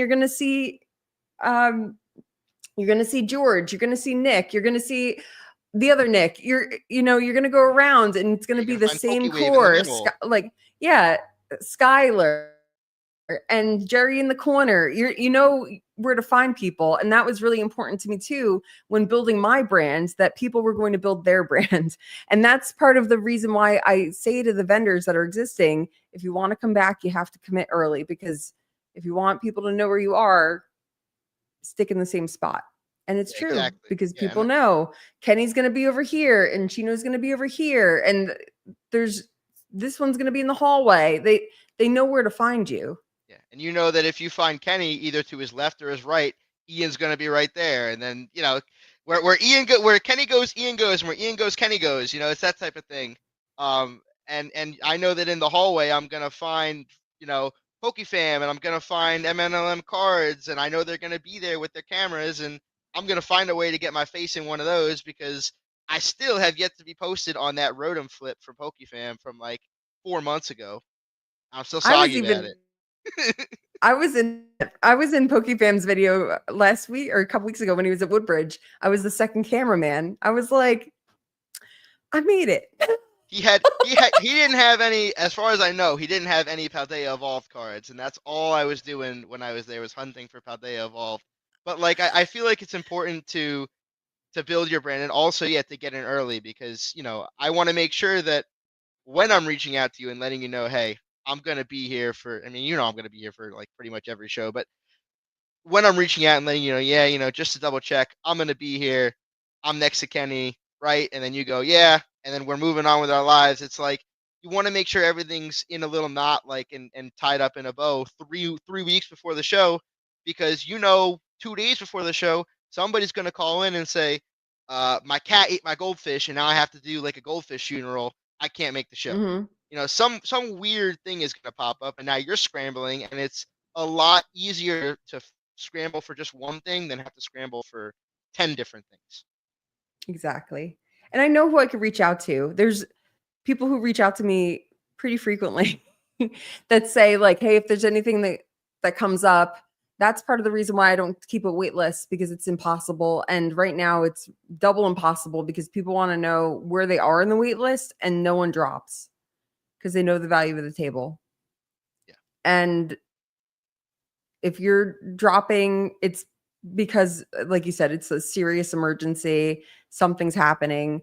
And I would say 90% of the time, someone is like, I have someone to fill my spot. And then it's all good. And most of the time, I know that person and I know that they're not like someone who's sketchy. I mean, like I have to be selective because I mean, like it's ultimately my brand that we're all working with. And if someone has a bad experience at the New Jersey CCG show, or even if they have a bad experience with one of the vendors that has vended at the New Jersey CCG show, then it's like it's a reflection of me. Yeah, and it falls on the event organizer at the end of the day, because like you were saying, we're an extension of you at the venue. You people go to these events to meet the vendors, but if something were to go wrong, they are coming to you to get that situation resolved, whether it's a Right. dispute between a vendor and a patron, whether it's a dispute between two vendors, whether it's a dispute between two patrons. It's up to you to step in and find an amicable solution.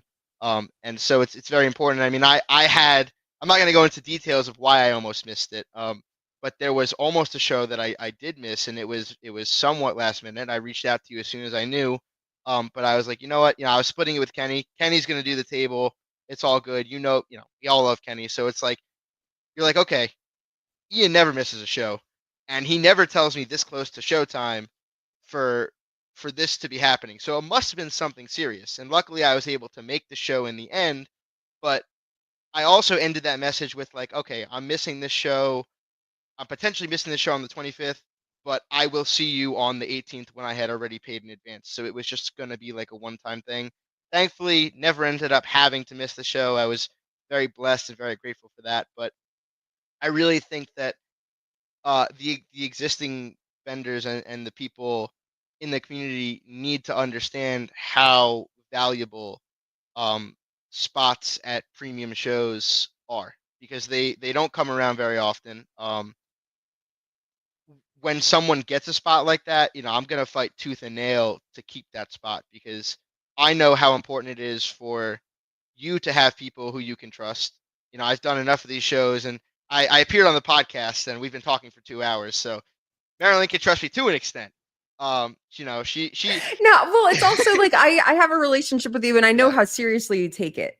yeah. I come off a So little goofy, but I for take this you very seriously. for you to have to drop, I knew it was serious and there weren't any details that were divulged, so I knew it was something serious. So it wasn't something like, oh, my girlfriend has a headache or something. I knew it would be something serious for you to miss a show. So it was no big deal. Just like someone who calls me and says, this is what's going on, I'm going to be late. Like if they don't get me in the middle of a situation, then 99% of the times it's fine. But there was a situation and someone called me and told me that they were going to be late, and then it was they were not able to come to the show because, like I said, like by people, like many moving parts are happening all at the same time. But so if two things hit me at the same time, when the doors are open, it's like all hell's breaking loose because as much as I have some help at the front, it is a really just a one-man show. Like I'm booking everything and I'm responsible for everything ultimately. So I appreciate the vendors that are really easy to work with, like you. So Thank you. I shit happen, appreciate but that. things happen. I say all that to say things happen, and I'm not completely inflexible. No, And I absolutely. appreciate. And I mean, at the end of the day, it's all for one. We all share the same goal, which is to make an enjoyable experience and to have an enjoyable time. And then when we all come together and we're all able to work like this, it makes everyone's lives easier. Um, and it's a smoother experience for the guest. It's a smoother experience for everybody there, and you know it it makes you leave talking good about the show. And then when you're talking great about the show, other people hear about it. And I mean, I went home and I talked to my parents. They were like, "Oh, you keep talking about the show. We'll come and see it." As two more people come into the show, I tell my non-Pokemon friends about the show, and I have a couple from work that are planning to show up to. They were going to show up to the last one, to the 16th, but one of them couldn't make it, and their boyfriend and girlfriend. So if one of them wasn't making it, Oh, the other one wasn't making it. But they're planning to come to one of the shows in Bridgewater. Um, so I got them inspired to do it, and you get to meet a lot of people, and you also kind of see people in your daily life that like, oh yeah, I have some Pokemon cards too, or I know a little bit about Pokemon cards, and you're like, huh? And then all of a sudden you start a conversation, and next thing you know, you're trading cards, and it's a wonderful thing. Um, and I feel like this has been a 2-hour telethon talking about the show. we're not even done with our packs. I still have 6 packs I gotta I go know. through. Go open your packs. All right, Open we your gotta open the packs. packs. This I is where we should take questions. Do you have any more questions? I know Austin told me he asked what's a bunch. what's your favorite Pokemon movie? My That one's favorite from Pokemon movie, Retro Pete. Retro Pete. Come on, Pete. I don't. This is gonna sound really bad, but I don't remember the last Pokemon movie I watched. Oh It sounds really damn. bad. I I think thought that was like a inside joke between the two of you. no, no, it wasn't. I didn't get any good. Goodbye. Uh, I the one where he becomes I don't know. Is it? Oh, Did you wait, ever there is see one. any Pokemon movies? The one with I'm just gonna describe the plot. It's the one with like Jirachi and the comet. I've never seen any of them, Yeah, so I don't I'm know the not. names, so I don't know the names. So I would just go to the next question because I'm gonna look like I was talking very articulate and eloquently today, and I'm gonna start sounding real dumb because I don't know any Pokemon movie names. All right. What's your secret to success? Wearing shorts in the cold. Oh my god! Yeah, you know what? I'm wearing shorts right now. So I think uh because I might be. I think we definitely have some Polish, some Russian heritage, way back, and I think it's just because it's a big boy winter. I'm a big fluffy boy. Um, I just like don't really get cold, but I hate it being hot.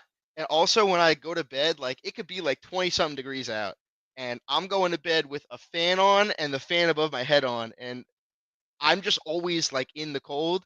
So I think my body temperature is just normally like lower. So, oh, now I got a Palisand EX. That's crazy. That's going in a dollar binder. So I think that's my secret to wearing shorts in the cold, and also just like thugging it out. That's kind of my saying. Like if it gets hard, you just gotta thug it out. Yeah, it's kind of true. You could pretty much apply it to anything. You know, get Are get you bad packs, are just thug it out. who what got you back into Pokemon? So like I was saying, I got back into Pokemon and TCG in general. I used to have a collection. My dad's gonna feel real sad again. We bring this up a lot. I had a collection with I had some good cards. I'm talking like Shadowless. It wasn't first edition, but like Shadowless Charizards. And I was the kid that kept them in a binder, like good condition. I didn't run around I Oh, had a whole row of like base set Charizards. Like I must have had like tens of thousands of cards, like tens of thousands of dollars of cards in there. And I did not want to get rid of them. Ancient Muse, like the whole works. and he got rid of my whole collection despite my chagrin. So I'm like, I get this injury. I'm like, all right, I can't do basketball. What am I gonna do? So I'm like, you know what? It's time to get back into Pokemon cards. And this was like right when 151 had just come back out, and I'm like, it's all the starters from my childhood. It's Charizard, it's Blastoise. Like, I'm gonna get them all. And so I started doing the auction with the sports cards, and I saw an auction for a CGC or a PSA 8 base set Blastoise. Or not base set Blastoise, base set Charizard. And I'm like, you know what? I'm getting my Charizard back. And I must have paid like 400 something dollars, but I got my Charizard back. And I Wow. had my base set Charizard, and I was like, wow, this is great. And I just started opening cards, and I was like, you know what? I'm gonna collect the 151 set, like all the special rares. And so I bought a binder, and it's very ironic. So I have it right here. This was the Oh, very first totally not page I planned. This is the first page I ever finished in my binder, and I bought this Oh, Charizard off TCG Player for like $110, I think, or like wow. $105. And I remember getting it in the mail, and my dad was like, or maybe it was 120, I don't know. It was below 150, and he goes, "You spent $100 on one card?" And I go, "Yeah, I needed it to finish the whole set." And my mom, like, we were at Federici's and Freehold, like eating food, and my mom was like, "I'll buy you something for Hanukkah or your birthday," and I was like, "I want a Pokemon card." So she bought me the Ivysaur as part of the line, Oh, and I was like, "Yeah, I needed it to finish the line," and Dad, I know you're probably listening. That Charizard right now is worth like $260 right now, so I'm up. I'm oh up. my God. I'm not selling it. I could never. But yeah, that's what kind of got me back into it, and ever since then, I ran with it. And I ran into a dilemma where I wanted to keep buying Pokemon cards, but I didn't have the money because I couldn't just keep. I have student loans, I have expenses, I need to save up for a house. And I was opening cards, and that wasn't great. And I was like, how am I gonna keep growing my collection? And I'm like, well, I got to make it self sufficient. And Mm-hmm. so I just decided, all right, it's time to work, and here we are. Last pack, by the way. That's the last pack? Yeah, you told me to keep opening them. Oh, you weren't sharing with the class, so I Yeah, don't there know. was nothing. There was nothing good. The Oh, class didn't need to see that. Yeah, well, all for the right. I'll last. go with one more. Oh, I just dropped it all over the floor. Let's see. So, Did I get anything in the floor pack? Oh, I mean, it wasn't anything great, but that's kind of cute. I wish it wasn't my floor pack. Hold up, I'm gonna show the class. I got a cute little elephant. oh, That is cute. adorable, actually. See, a card like I, this for me, this would be like I would pay $30 for this because I think it's adorable. But it's oh, you're a probably fan of the like $10. cuties. Yeah, I am. Don't tell anybody. In my binder, No, it's you just need. full, it's just I full of mean, cutie like cards. me Let's too. see if I can find my cute. I have lots of cuties. I'm doing the Master Set of Crown Zenith, even though it's not fun anymore because I'm keep on getting all. I don't want to open any more packs because I'm not hitting anything that I I need. made sure to get What? this one. I See, made that's sure to keep that, I gotta and then I'm going one more Twilight Masquerade because I feel like this one might be it. I just have a big old Pikachu page too. I love the cutie Pikachu's.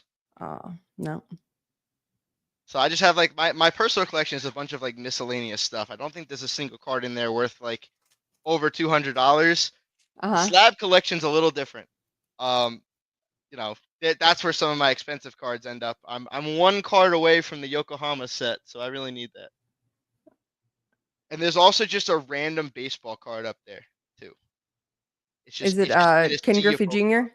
No, it's a Yankee. He's an You're a old Yankee Mariners player. guy. No, I'm a Yankee guy. I thought you said you had your Mariners necklace on. Yeah, Do- that's like the type of chain. It's called the Mariners chain. Oh, see, I don't know things. I'm Yeah, not a I'm chain actually so guy. my basketball team is the 76ers, so we're in deep doo doo right now. But I'm a Oh, Yankees guy, so I have a Mickey Mantle up there. oh. Cool. I'm gonna go continue to look at my little Yeah. pantry. So adorable. Yeah. So cute. I was confused I by that too, Maryland. Yeah, right? Mariners. When he said I got my Mariners chain on, I thought he had like a, Like the Seattle Seattle Mariners Mariners, shirt. yeah. I Well, mean, also it didn't help that like I also brought in like the grandpa jersey, which kind of has like Seattle Mariners cover colors. Like that yeah. was also not great. Yeah, it's very confusing. Kind of confusing. I All mean, right. that's literally my. I feel People like want us that's to my stop existence now. talking. Ian, we got to go. We It's gotta been go. too long. Yes, this has been the longest episode. Usually I like to keep them around an hour. Yeah, but you just love me so much that like I do. it I do didn't love even you. feel like 2 hours. I tell people that you're my nephew and they believe it Yeah, well, because you you're refer my so many Pokemon. people. You're my You Pokemon. refer. Remember? I mean, like, wait, how old? Do I want to know how old you are? How old are Take a you? guess. You're like 23? You're like 24. 24, 23. You're older than Ian. No, you're older than Kenny. I I'm am, but we thought 25. Kenny was like 30. Right. No. No, yeah. Ian not being no, you're why am I calling it? See, this is the thing. I'm tired now. I've been talking too long. Ooh, ooh. You are 25. No, I'm not. You're I'm not. 23. How No, old I'm are you? not. I higher. 27. How did you skip a number? You skipped. You went 20. You went 26? 20, 22, 23, 24, 25, 27. You skipped the I one don't number. know. All right, 26. 26? Yeah, 26. I'm All gonna be right. 27 this year. I'm getting old. Oh my I god. need a When's walker. I your have the grandpa birthday? jersey for a reason. December 18th, 1998. Oh my god. It's my birthday is I was in high school in 1998. Yep.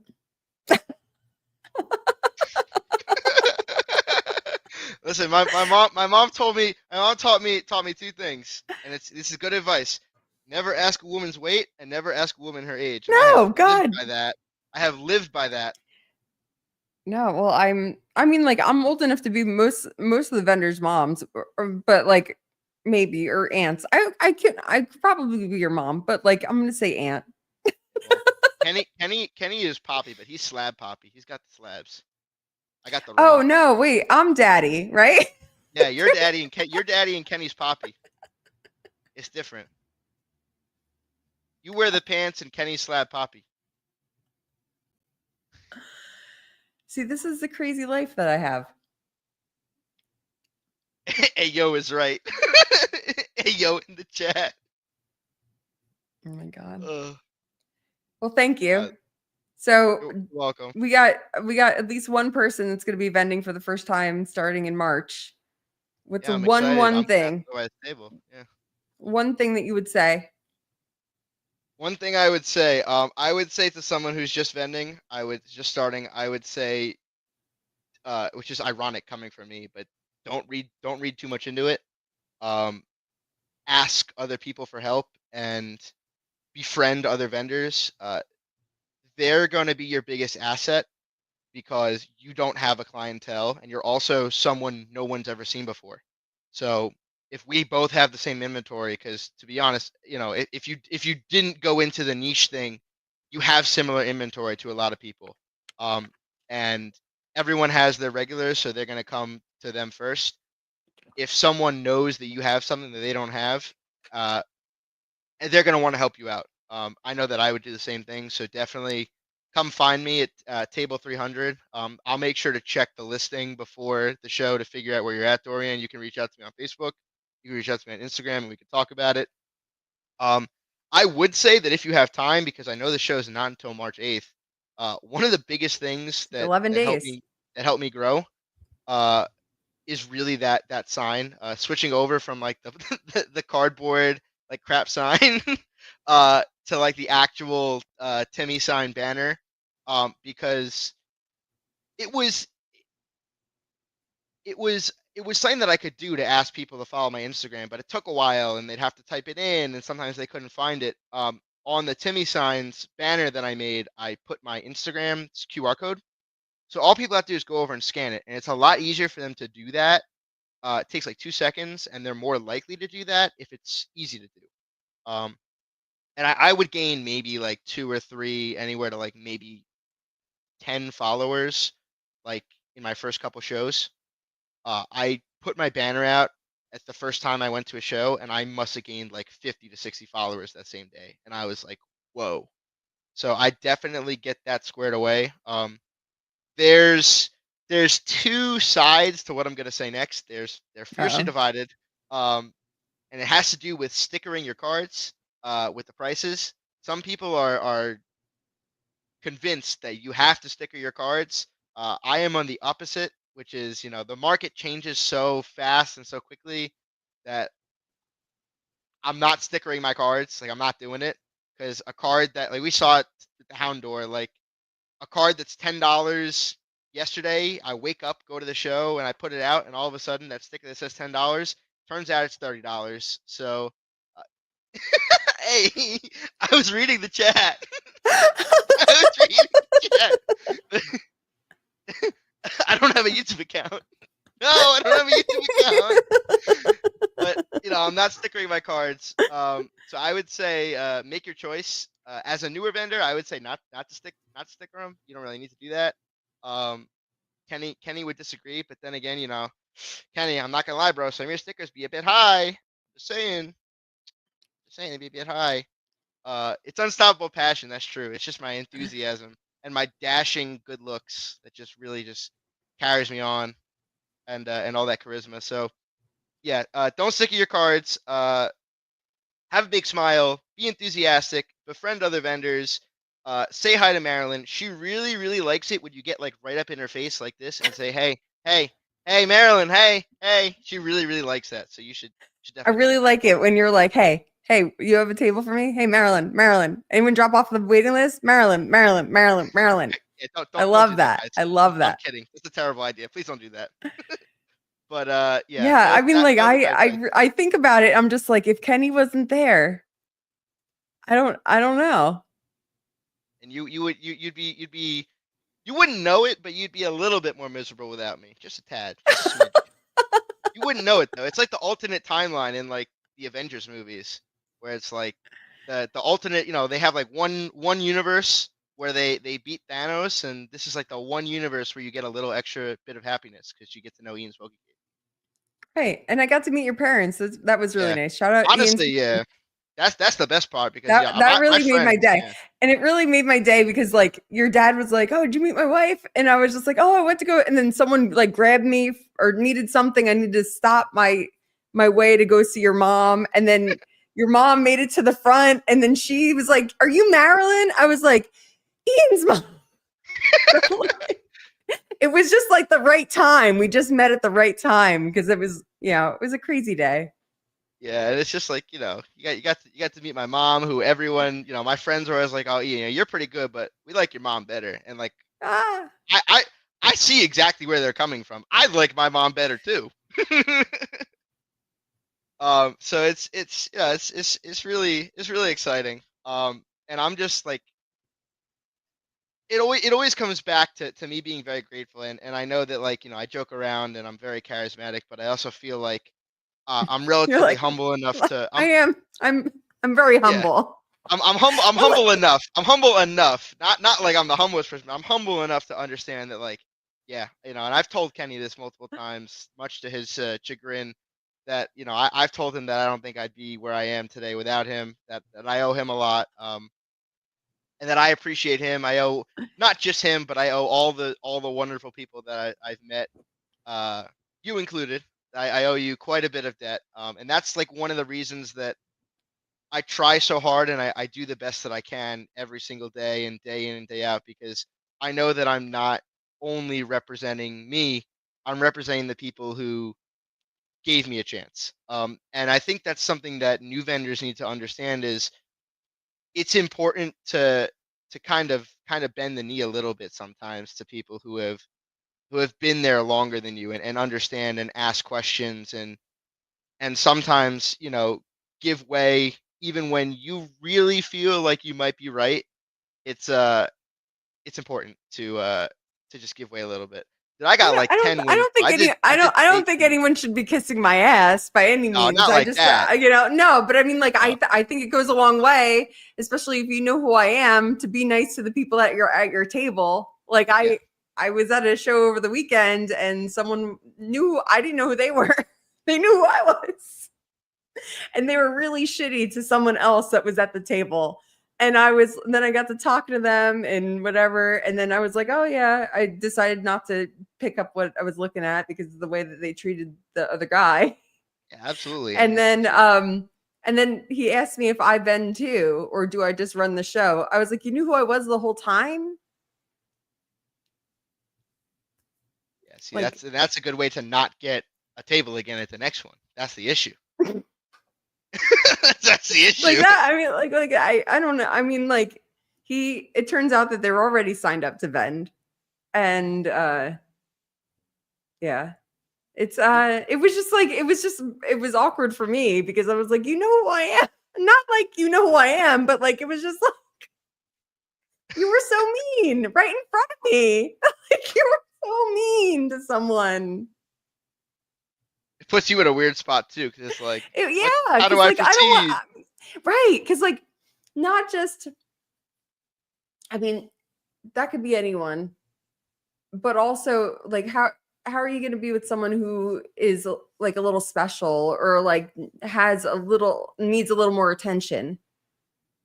Yeah, exactly. And there's people who have come up to my table that really do need that. And it's like if you can't always have that air of caring about you and have that air of wanting people to have a wonderful experience, how are you going to have that air when someone or some people more challenging comes up to your table? And this was I experienced a situation similar to this at your again, it comes back to at your last show because it just happened to happen there. But Right. I Something sold, bad happened.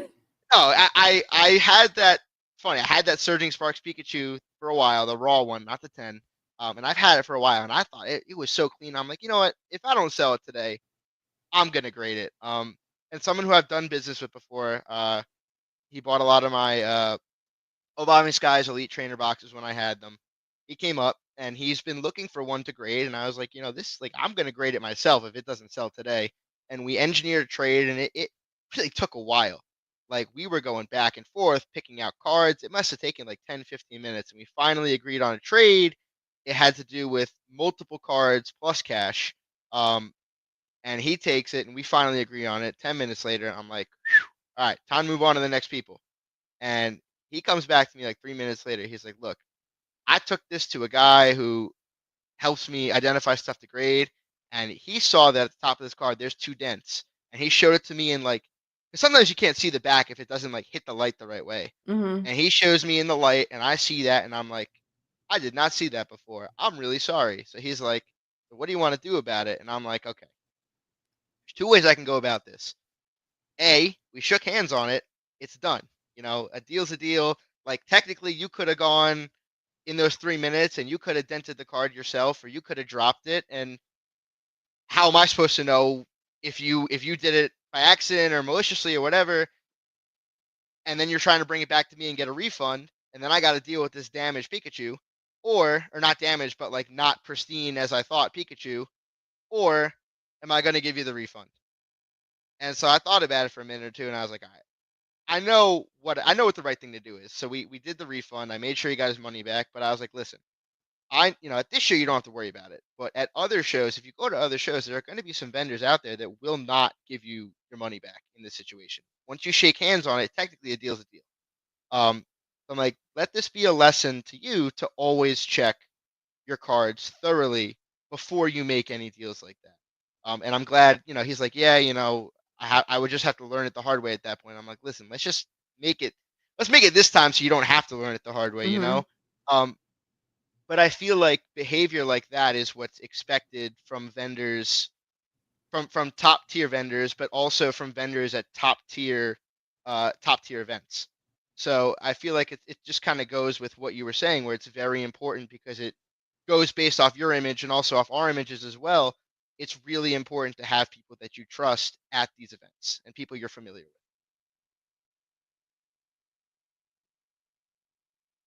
Can we top it, guys? Can we just like we're just like loving on each other all day, all day? I see. I can't talk anymore. I'm done. It's been 2 hours and almost 2.5 hours, Ian. I really wanted to get it to that 2.5 hour mark. So you were just dragging it. filibustering me. I feel like I did a really good, like, I feel like it wasn't just filibuster, like throwing up a black screen. Like, I've seen YouTubers when they have to hit those 10-minute marks. Like, I don't know if y'all remember old Rice Gum, but he would just throw up like a big black. Yeah, see, he Point Break knows. He would just be like, all right, I'm 7 minutes into the video. I need to somehow make this video 10 minutes. Goodbye. And he'll just throw up like a black white screen, a blank black screen like this background, and he'll just leave it there for 3 minutes because YouTube AdSense only gives you a certain amount of money if your video is 10 minutes long. So Well, if I didn't do everyone, like that filibustering. I feel like it was everyone, important. yeah, everyone left in this video. If you have not subscribed to the channel, I don't blame you. This is gonna be the best one yet. Are you kidding me? This is gonna be the best one. I can't wait to cut Creme it de la up, creme. and it's gonna be like, and it's No, gonna you be like can't all cut it the up. no. Well, I can't. The AI does it, and then we're gonna be able to cut it up. We're gonna make it into clips. Oh, No, I'm gonna be checking the Instagram religiously for the next like 2 weeks. why do people keep on coming back? There's 9 people, there's 10 people, there's 10 people, there's 12 people. Because I'm they like, want to they just keep on coming back.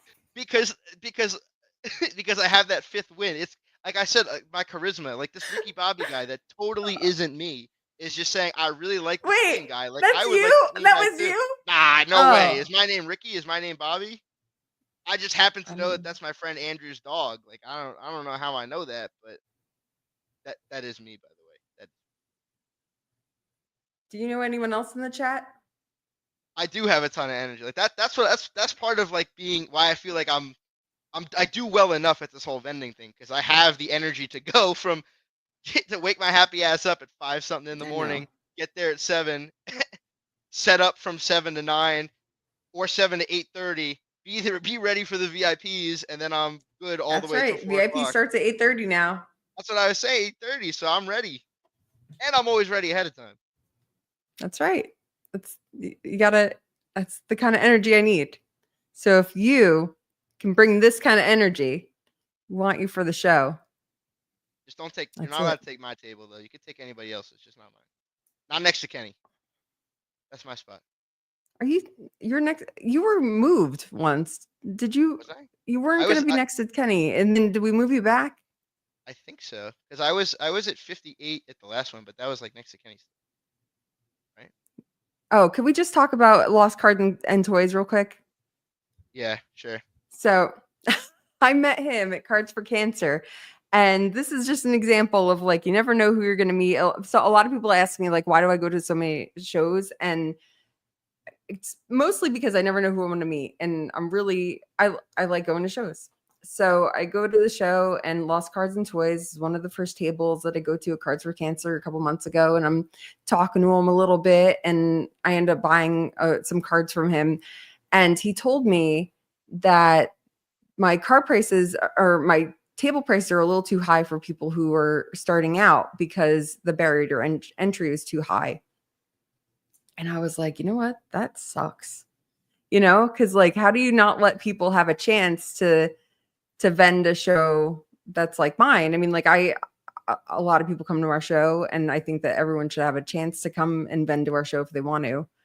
And that was kind of how me doing this show with Emu, the mixed card show that I'm doing on April 19th, kind of was born, was because of this man that I met at a Cards for Cancer show, and I didn't exchange information with him or anything. And then today he messaged me on Instagram, and he said that he's friends with you, and he's really excited to watch the show tonight, right now.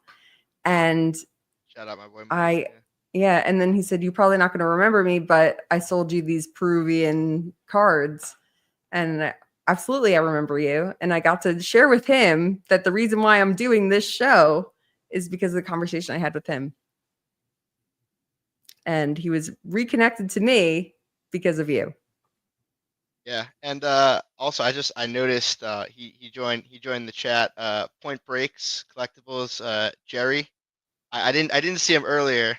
He joined at 8:15, but he was actually the first person that I ever sold like a big card to. I found it on Facebook Marketplace. It was I remember it clearly. It was a Charizard Dragon e-reader, like 2003.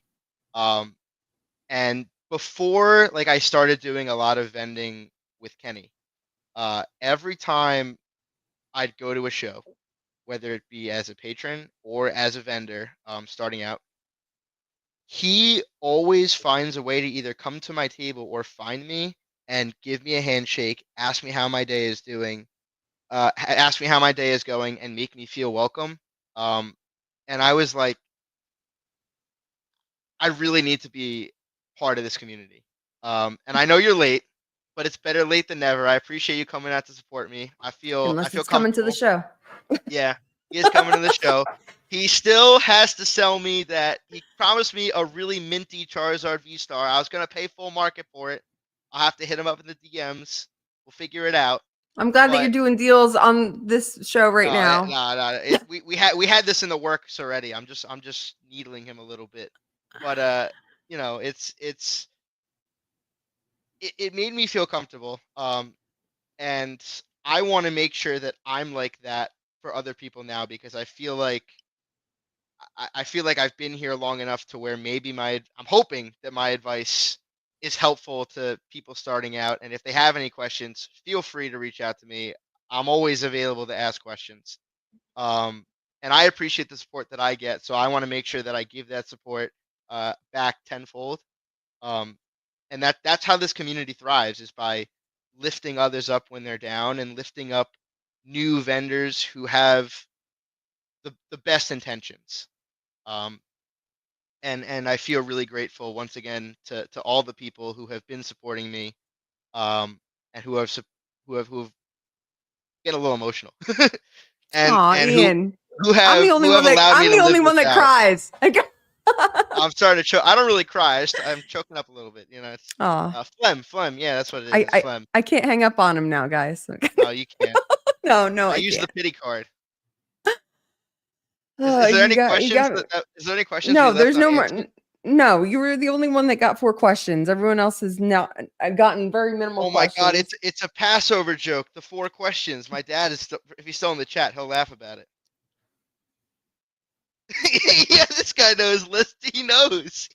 This guy knows. So in Judaism, one of our holidays I'm is just is gonna. Can I? Passover. I'm gonna Yeah. go to the bathroom. No, I don't want to come and do the show. I don't want to come and do the shows. I feel like I have to give some background to this because I also one of the things I do with the shows is my new gimmick is I bring a let me see I have it. Hold on a Oh my minute. god! Help! I Help! I I bring. I'm being held hostage. Oh, you're not. This is a Stockholm syndrome. You know what? It really did turn into Stockholm syndrome. Oh my god! You got me. Okay, I found it. So Oh my I've been god! flipping. So I had like a 27-1 record, and then I started bringing this coin, which is called a shekel. I started using this, and I went like 0-9. It was really rough. I think I might be like 2-11 at this coin.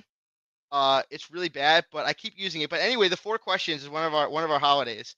On Passover, it's you ask you ask you you ask the 4 questions, and the youngest at the table reads them out. And it just so happens that there were only 4 questions asked of me tonight, and I'm not the youngest. And the last time I had to do the 4 questions was like maybe 10, 15 years ago because I'm the oldest out of all my cousins. So I only had to do it for like a couple of years. What are the But questions? oh shit, I haven't done them in like it's Yeah, why. you were the one, and now you Wait, don't even okay, know what wait, they wait, are. wait. Hold up, hold up. So it's one of them is like why is this night different from all other nights? Why do we only eat matzah on this night? Why do we eat bitter herbs on this night?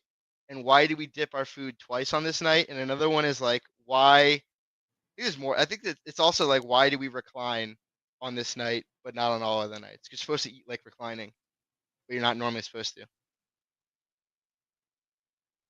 So yeah, I just thought it was really funny that I got 4 questions. Yeah. Well, I think I it's a don't good have any more time. packs to open, so I think it's a good time It's a to good time to call it. wrap it up. Yep. Ian, thank you. It I really was an appreciate honor. you. And it was really nice to talk to someone who has so much gratitude for the show. And like, I hope it wasn't just like a, you know, I hope it didn't come off as like Ian's just like really wants to come back to the show. I do want to come back to the show, but I do, but that's not why I was like saying what I was saying. I also feel like I provided some good insight. I feel like No, there was a lot of definitely. laughing. There's a lot of laughing in the chat, so I got the entertainment going. Uh, Yeah, I feel like really. I feel No, like I just it was added my charisma. no. You're super charismatic, and I'm very grateful for you. I'm grateful that you came into my life at the time that you did, and the value that you bring to the show. And now Kenny has his like little opposite friend, and it's the best. Yeah, we're yin and yang. We gotta be next to each other for that reason. You can't separate the yin from the yang. It just doesn't work like that, you know. I'll be really sad. Can't separate us. Cause then I have to like reach across, and if he's not there, No, like I mean, I start to panic. I start to sweat. are you gonna do? Oh, okay. So these are real questions. Are you doing Right. card party? What's that? All right, good answer. I Are don't you know what gonna that is. do? Are you gonna do the TCG show in Pennsylvania? Is that the mix show? Okay, goodbye. Forget it. Okay, the Wait, show's no, over. is that the 2 day You show? had to think about it. You had to think. No, is that You the don't 2 day show? you don't even know the 2 day show is it's Delta. Yeah, I'm doing that. No, the Pennsylvania show's in October, but I might be doing one in June. Question mark. Well, if you're doing one in June, then that's. I mean, I'll be out there. Right? Like look at this. You're you're saying you're gonna do every single New Jersey TCG or any TCG show. I'm Now, planning on it. I mean, I no, thought they were all in New Jersey. I didn't The know any were going to be Pennsylvania in show. Pennsylvania. But I mean, You're I'll not still paying do it. attention. Please, You're not still paying do it. attention. You're not reading the emails. You're not on my I am Instagram. reading That's the it. emails. My I am. heart is broken. My heart is broken. I've been talking to Impossible. you for two and a half hours. Wait. There's a question in chat. Hold up. There's a question in chat. Shout out Carlos. Thank you for saving me. Ian, when are you bringing back the yellow one piece shirt? Hold up. It's All right, watch Ian for me. it's inside out. Who could have done this? Wait. All right. It's just me, guys. Ready? Magic trick.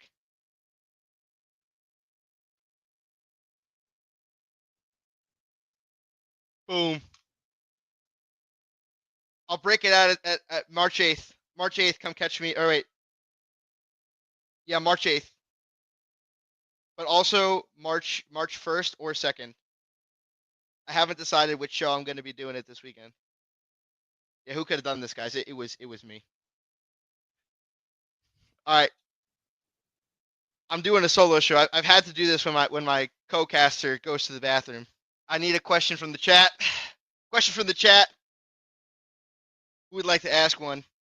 And yeah, if this PA shows, as long as they're on like the weekend, I'll be out there.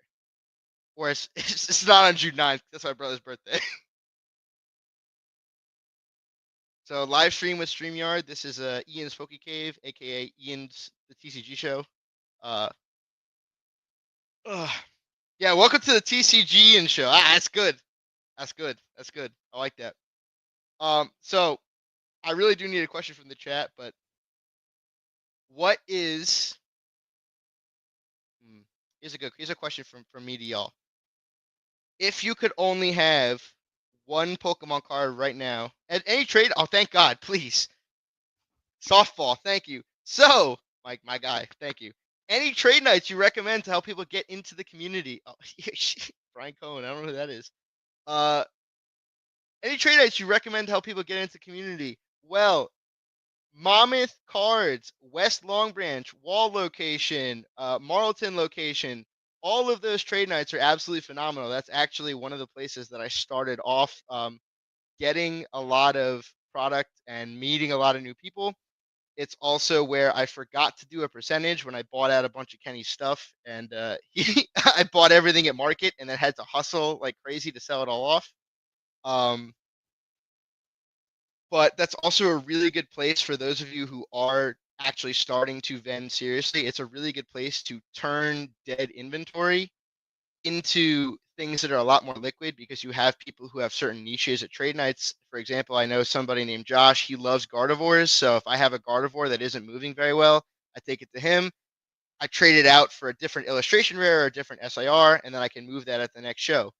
There is going to be one this Sunday in Wall. However, I will not be able to make it because I am going to be at the Woodbridge Card Show on Sunday, although I might stop by afterwards. What is the most expensive Pokemon card? Oh my God. Uh, Yeah. so this is Brian First of Cohn. all, we gotta shout out my husband's store, RNG Games in South Plainfield, New Jersey. They're a sponsor of our show. Mammoth Yes, Cards does not sponsor us. go. Does he do trade nights? Because it was a question about trade nights. Oh no, there's no trade nights, but we tried to do trade nights on Sunday nights before Pokemon, but Pokemon League got too big, so there is no trade nights, Yeah, unfortunately. so right now. that's the only issue with the question. I would have shouted it out if it wasn't about the trade nights. But yes, go to Have you ever Rob's been to store. RNG Games? If you want to go to Rob's store, I'm usually there on Sundays with Andrew, the guy that everyone should know. And yeah, on Sundays, if you ever want to hang out with me, I would love to good. hang out with you, Marilyn. Just so you know. I mean, we're already doing it right now. Brian I Cohn. know. What wonderful last name. So Marilyn, this is my brother, Brian Cohn. Hey, Brian. I heard So you're what is social the media most guy. what is the most expensive Pokemon card?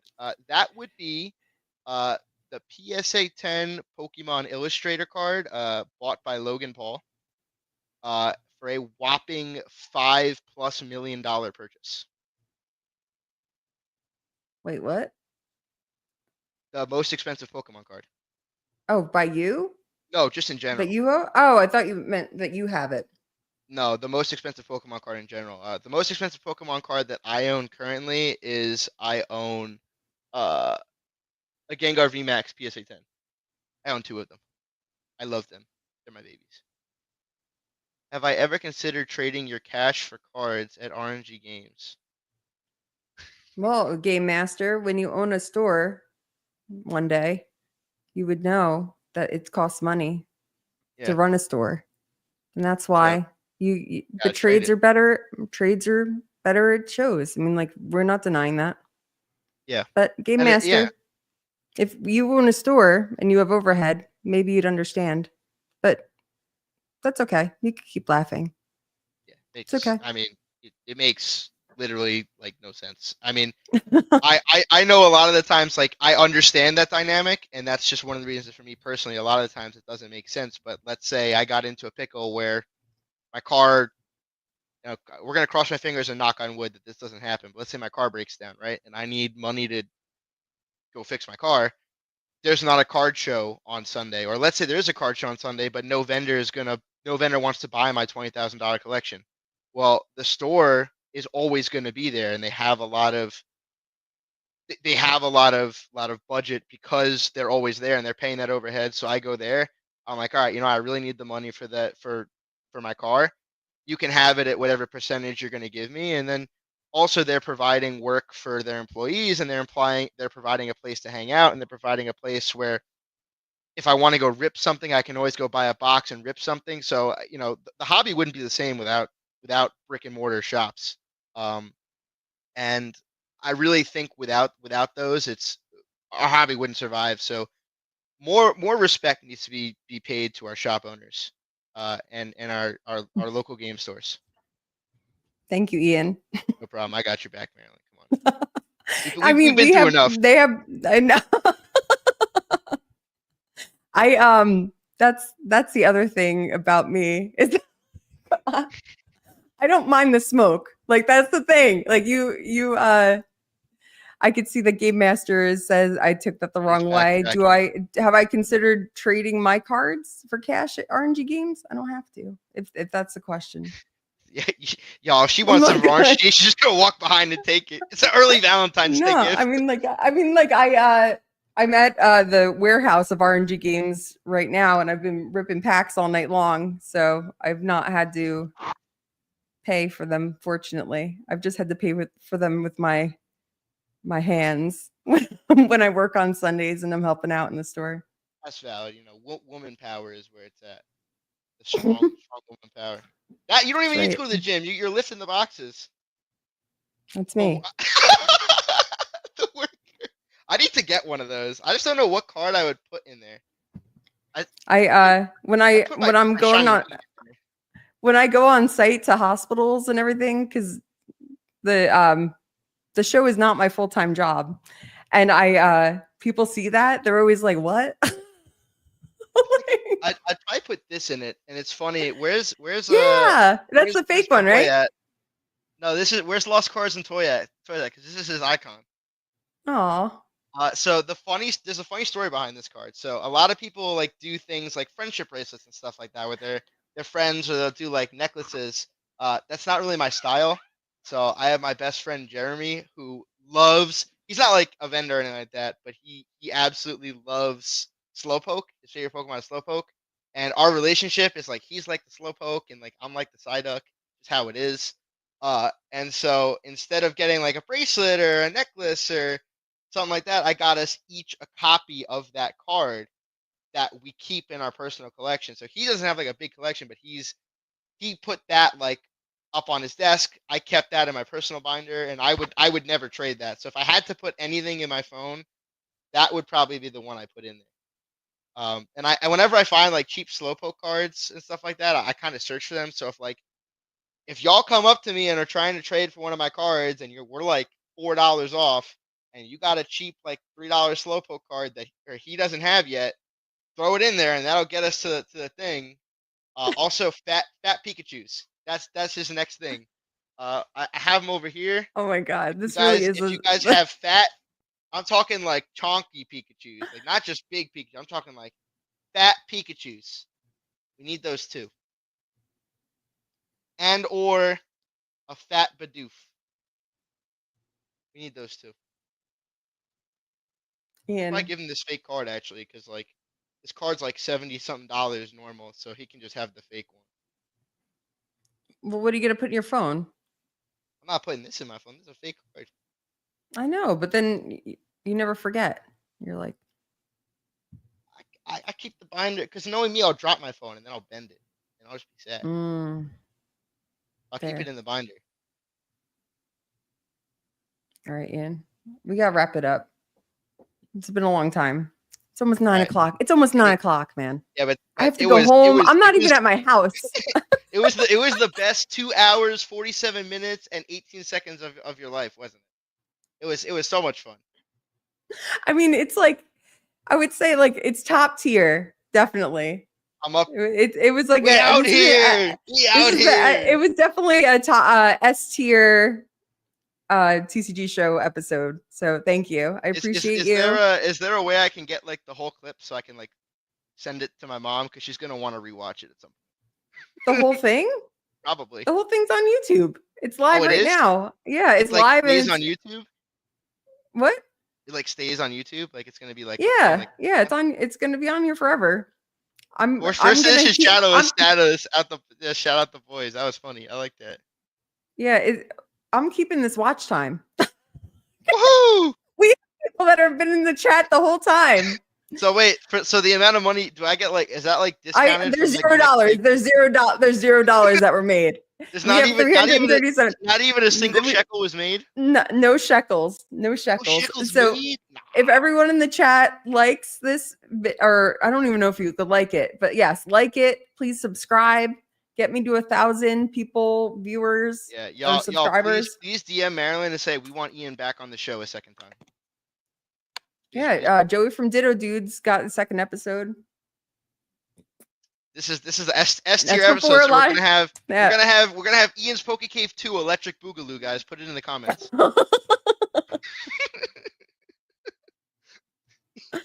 Oh my god. All right, Ian. All right, Goodbye. That's where we end it. Goodbye. Enjoy your night, everybody.